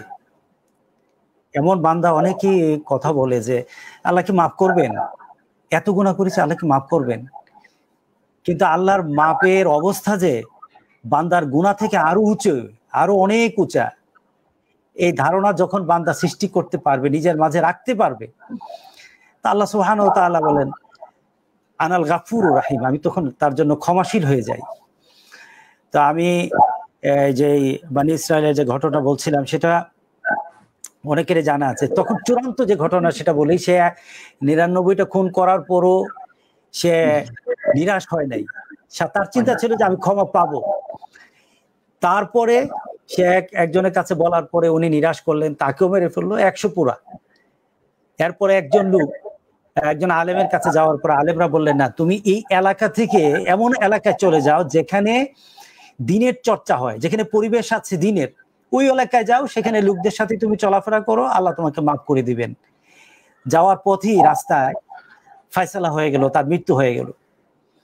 আপনি সবার জন্য চিন্তা রাখতে বলছি, আমার জন্য আমি নসিহত করছি, সবার জন্য চিন্তা করছি। আপনি তওবা পরে করবেন, আপনি মানুষ ভালো হয়ে যাবেন পরে, আটটু পরে। অনেকে আবাদত একটু পরে করি না, নামাজটা একটু পরে পড়বো, নামাজ একটু বয়স হলে করব, এই যে হজটা আরো পরে করব, এই ধরনের চিন্তা পরে করতে থাকেন। আপনার পরে কি সময় আল্লাহ আপনার জন্য নির্ধারণ আছে আপনি বলতে পারবেন? সে লোক মাঝামাঝি যাওয়ার পরে রাস্তার মাঝামাঝিতে তার ফয়সালা হয়ে গেল, তার মৃত্যু হয়ে গেল। এবার দেখুন আল্লাহ সুবহানাহু ওয়া তাআলা তাকে মাফ করার জন্য কি প্রক্রিয়া করলেন। তার রূহকে নেওয়ার জন্য জান্নাতে ফেরেশতা, জাহান্নামের ফেরেশতা উভয় চলে আসলো। এখন দুজনে ঝগড়া লাগলো, দিয়ে দাও। আল্লাহ সুবহানাহু ওয়া তাআলা তৃতীয় এক ফেরেশতা পাঠিয়ে বললেন যে ফয়সালা করে দাও। ফয়সালা কি? তোমরা স্থানগুলি, সে যতটুকু সে ক্রস করে গেল রাস্তা, এটাকে মাপ দাও, সামনে কতটুকু আছে। এখন যাওয়াটা যদি বেশি হয়ে যায় তাহলে জান্নাতের ফেরেশতা নিয়ে যাবে, আর যাওয়াটা যদি কম হয় তাহলে জাহান্নামের ফেরেশতা নিয়ে যাবে। নাপা হলো, নাপাতে এক পর্যায়ে দেখা গেল যে যাওয়াটা কম হয়ে গেছে, সামনের স্থান বেশি আছে, ফয়সালা তো এখন জাহান্নাম হয়ে যাবে। কিন্তু আল্লাহ সুবহানাহু ওয়া তাআলা বান্দার এই মানসিকতাকে, আমি যে প্রথম বলছিলাম, আল্লাহ সুবহানাহু ওয়া তাআলা এই জায়গায় দেখেন, আল্লাহ দিলটা দেখেন যে তার অবস্থাটা কি পরিবর্তন, সেখানে আমি কতটুকু বিরাট হচ্ছি, আমার ব্যাপার তার চিন্তা কি ছিল। আল্লাহ সুবহানাহু ওয়া তাআলা মাটিকে বৃদ্ধি করে দিলেন। একটা বান্দাকে মাফ করার জন্য আল্লাহ সুবহানাহু ওয়া তাআলা মাটির অবস্থাকে পরিবর্তন করে দিলেন। আল্লাহু আকবার, আল্লাহু আকবার। সুতরাং আমি সংক্ষিপ্তভাবে আপনাদের কাছে এই রমজানের এই শেষ দশক, যেটা রাসূল সাল্লাল্লাহু আলাইহি সাল্লামের সবচেয়ে আকর্ষণীয় এবং সবচেয়ে চাহিদার যে সময়টুকু ছিল, শেষ দশকের ছিল, এই শেষ দশক কিন্তু চলছে। আপনি যদি ক্ষমা নিজেকে না করাতে পারেন, আল্লাহ সুবহানাহু ওয়া তাআলা রাসূলের কথা অনুযায়ী আপনার উপর আল্লাহর গজব চলে আসবে। এখন সুযোগ রয়ে গেছে, এখন ক্ষমা পাওয়ার জন্য সুযোগ রয়ে গেছে। আমি আপনাদের কাছে আহ্বানটা করি, চলুন এই মাসে এই শেষ দিকে আল্লাহর দরবারে একটু কাঁদি। আপনার গত জীবনের সকল গুনাহকে আল্লাহ সুবহানাহু ওয়া তাআলা মাফ করে দিবেন। একটা বিষয় একটু আজকে আমি আপনাদের কাছে ক্লিয়ার করে আমি শেষ করতে চাই। আল্লাহ সুবহানাহু ওয়া তাআলা আমাদের জন্য কি সুযোগ রেখে দিয়েছেন, কি সুযোগগুলি রেখে দিয়েছেন আল্লাহ সুবহানাহু ওয়া তাআলা। আপনি লাইলাতুল কদরের একটা রাত্রি, আর আখিরাতের প্রাপ্তি হলো 1000 মাসের। সুবহানাল্লাহ। আপনি কি এটা দিয়ে চিন্তা করা দরকার আল্লাহ সুবহানাহু ওয়া তাআলা আমাদেরকে কিভাবে বাঁচাতে চান, দুজক থেকে বাঁচাতে চান। সুতরাং আমি আপনাদেরকে, আপনি ইকুয়াল করেন এক রাত্রি, সেখানে হলো 1000 মাস। আপনার বয়স কিন্তু এত হয় না। রাসূল সাল্লাল্লাহু আলাইহি ওয়াসাল্লাম বলেছেন আমার উম্মতের বয়স 60 থেকে 70, আপনি তো তার থেকে বেশি ক্রস করলেন একদিনে, এক রাত্রিতে।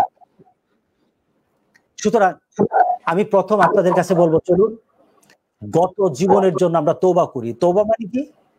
আমি আপনাদের কাছে তওবার ব্যাপারে একটা কথা, আপনার গুনাহগুলি কিন্তু আপনার জানা আছে, তালিকা করেন এই গুনাহগুলি আর করবো না। আপনি গুনাহ করবো না এই কথা বললে তো এটা সাধারণ কথা হবে। আপনাকে তালিকা করে বলতে হবে, সুদ খাবো না, জেনা হচ্ছে জেনা করবো না, চোখের জেনা হচ্ছে করবো না, মানুষের সাথে খারাপ ব্যবহার হচ্ছে করবো না।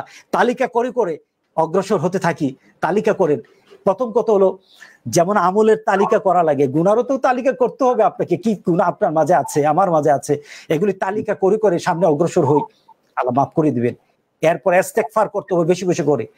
ইস্তেগফারের মধ্যে সাইয়্যিদুল ইস্তেগফার আছে, বিশেষ করে শেষ দশকে নয়, শেষ দশকে লাইলাতুল কদরের মধ্যে মা আয়েশা সিদ্দিকা রাদিয়াল্লাহু তাআলা আনহার যে কথা, যে রাসূল সাল্লাল্লাহু আলাইহি ওয়াসাল্লাম বলেছেন যদি পেয়ে যাও তাহলে এই দোয়াটা, ইস্তেগফারটা বেশি, আল্লাহুম্মা ইন্নাকা আফুউন তুহিব্বুল আফওয়া ফাআফু আন্নী, মাবুদ আমাকে, হ্যাঁ আমাদেরকে মাফ করে দাও, তুমি ভালোবাসো, ক্ষমা করা কি তুমি ভালোবাসো। সুতরাং রমজানের শেষ মুহূর্তে আমরা তিনজন একত্রিত হয়ে আপনাদেরকে বোঝানোর চেষ্টা করেছি আমাদের ক্ষুদ্রতম জ্ঞান দিয়ে। যদি যদি আপনার বুঝটাকে যদি আপনি শানিত না করেন, অল্প কথাতে আপনি যদি পরিবর্তন না হন, তাহলে আপনাকে বেশি কথা দিয়ে পরিবর্তন আনানো যাবে না। রমজানের এই মুহূর্তে আমরা আল্লাহর কাছে নিজের জন্য, আপনাদের সবার জন্য দোয়া করি, আল্লাহ যেন আমাদেরকে পরিবর্তন করে দেন, আল্লাহর দিকে যেন ফিরে যাই, আল্লাহর দিকে যেন নিজে ফিরে যেতে পারি, এই ধরনের একটা মানসিকতা আল্লাহ আমাদের সবার মধ্যে পয়দা করে দিক, আল্লাহ আমাদেরকে ক্ষমা করে দিক।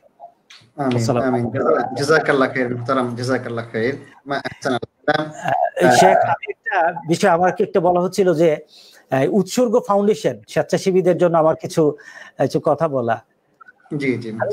আমি সবার জন্য একটা কথা বলি, আপনি আপনার বাড়ির আশেপাশে অথবা গ্রামে অনেক ব্যক্তিকে দেখবেন যে আপনার আশেপাশে নেই, ওরা অন্য জগতে চলে গেছে, সেটা হলো কবরের জগৎ।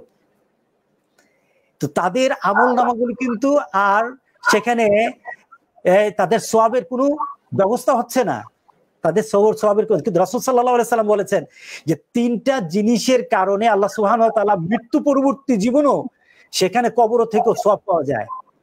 আপনার উৎসর্গ, আপনি উৎসর্গ করছেন, উৎসর্গ মানুষের জন্য করা যাবে না, উৎসর্গ করতে হবে আল্লাহর জন্য। এই ফাউন্ডেশনের মাধ্যমে মানবতার সেবায়, দ্বীনের সেবায় যারাই আপনারা এই কাজের মধ্যে সম্পৃক্ত থাকবেন, আজকে হয়তো আপনাদের মর্যাদা আপনারা দেখতে পারবেন না, কিন্তু মৃত্যু পরবর্তীতে কবরে শুয়ে থাকবেন।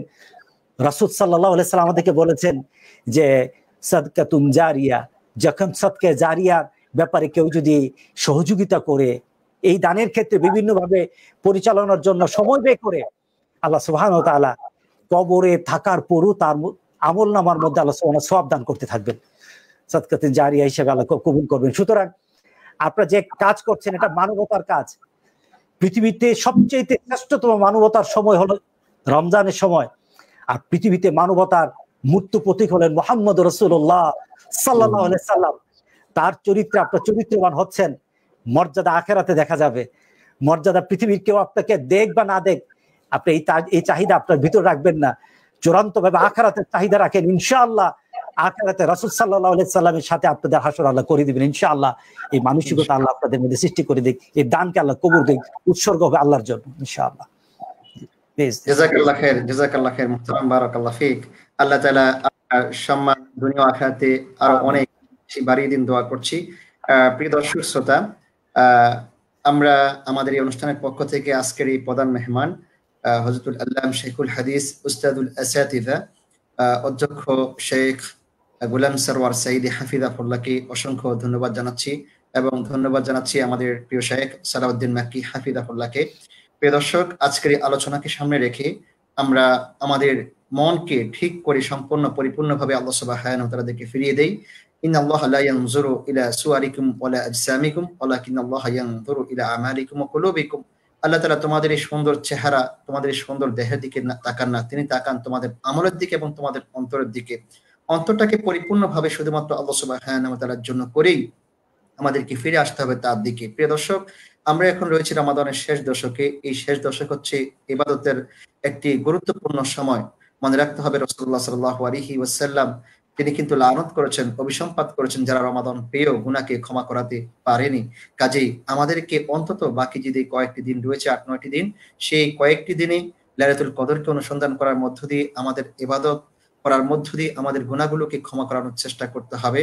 আপনারা জানেন যে লাইলাতুল কদর মুহতারাম বলেছেন, ইঙ্গিত দিয়েছেন, এটি হচ্ছে আমাদের জন্য, উম্মতে মুহাম্মাদীর জন্য অনেক বড় গুরুত্বপূর্ণ একটি বিষয়, যা রাসূলুল্লাহ সাল্লাল্লাহু আলাইহি ওয়াসাল্লাম একদিন তিনি সাহাবায়ে কিরামের সামনে বনী ইসরাঈলের এক যুবকের কথা উপস্থাপন করেছিলেন, যে 1000 মাস লাগাতার যুদ্ধ করত, যুদ্ধের মধ্যে কখনো সে সংবরণ করেনি, বিরত থাকেনি। সাহাবায়ে কিরাম তার এই আমল শুনে বিস্মিত হলেন। আবার আল্লামা তাবারি রাহিমাহুল্লাহ তাআলা রিওয়ায়াতটি অনুভব করেছেন, তিনি বলেছেন এক যুবকের কথা উল্লেখ করলেন, যে যুবক 1000 মাস দিনের বেলা লাগাতার সে কন্টিনিউ যুদ্ধ করেছে এবং রাতের বেলা দাঁড়িয়ে দাঁড়িয়ে নওয়াফিল সালাত আদায় করেছে। এই কথা শুনে সাহাবায়ে কেরাম বিস্মিত হলেন এবং অনেক সাহাবায়ে কেরামের মনের মধ্যে এই চিন্তা চলে আসলো যে আমরা তো অল্প দিন হায়াত পাচ্ছি, অল্প সময় পাচ্ছি হায়াত, তাহলে আমরা এই লোকদের সমান কিভাবে হব? যখন এই চিন্তা তাদের মনের মধ্যে উত্থিত হলো, তখনই আল্লাহ সুবহানাহু ওয়া তাআলা সূরা কদর অবতীর্ণ করে আমাদেরকে লাইলাতুল কদর উপহার দিয়েছেন। এই লাইলাতুল কদর হচ্ছে খায়রুম মিন আলফি শাহর, 1000 মাসের থেকে উত্তম। 1000 মাস মিনস হচ্ছে 84 ইয়ার্স, প্রায় 84 বছরের সমপরিমাণ সওয়াব। সুবহানাল্লাহ। আল্লাহ রাসূল এই রাতটিকে ধরার জন্য তিনি আহিয়া লাইলা ওয়া আইকাদা আহলা, তিনি নিজে জাগ্রত থাকতেন রাত্রিগুলোতে এবং তার পরিবারের সদস্যদেরকে জাগিয়ে রাখতেন। প্রিয় দর্শক, আসুন আমরা এই রমাদানের শেষ দশকে রাতের বেলা আমরা জাগরণ করি, ইবাদতের মধ্য দিয়ে আমাদের সময়গুলিকে অতিবাহিত করি এবং যা অপরাধ করেছি সকল অপরাধের জন্য আমরা আল্লাহ সুবহানাহু ওয়া তাআলার কাছে গুনাহ ক্ষমা প্রার্থনা করি, তওবা করি, ফিরে আসি। তাহলে আশা করা যায় আমরা এখন যে মহা মুসিবতের মধ্যে রয়েছি, সারা বিশ্ব যে মহা মুসিবতের মধ্যে রয়েছে, এই বিশ্ব মহা মুসিবত থেকে উদ্ধার পাবে, নিষ্কৃতি পাবে ইনশাআল্লাহ। আল্লাহ সুবহানাহু ওয়া তাআলা আমাদের সকলকে কবুল করুন। আল্লাহ সুবহানাহু ওয়া তাআলা আমাদের এই খিদমতকে কবুল করুন। আমিন। ওয়া তৌফিক ইল্লা বিল্লাহ। আসসালামু আলাইকুম ওয়া রাহমাতুল্লাহি ওয়া বারাকাতুহু। মুহতারাম, আপনাকে অনেকে সালাম দিচ্ছেন আমাদের কমেন্টে। তো ওয়ালাইকুম আসসালাম। উনি আলহামদুলিল্লাহ। স্পেশালি সালাম দিচ্ছেন এবং আপনার কাছে দোয়া চেয়েছেন। একজন ভাই তার পিতা মদিনাতে অসুস্থ রয়েছেন এবং আইসিইউতে রয়েছেন, তিনি আপনার কাছে দোয়া চেয়েছেন। আল্লাহু ইয়াশফিক, আল্লাহু ইয়াশফিক। তাকে আল্লাহ শিফা করে দিন। জাযাকাল্লাহ। আসসালামু আলাইকুম। আসসালামু আলাইকুম ওয়া রাহমাতুল্লাহি ওয়া বারাকাতুহু। আলাইকুম আসসালাম ওয়া রাহমাতুল্লাহি ওয়া বারাকাতুহু।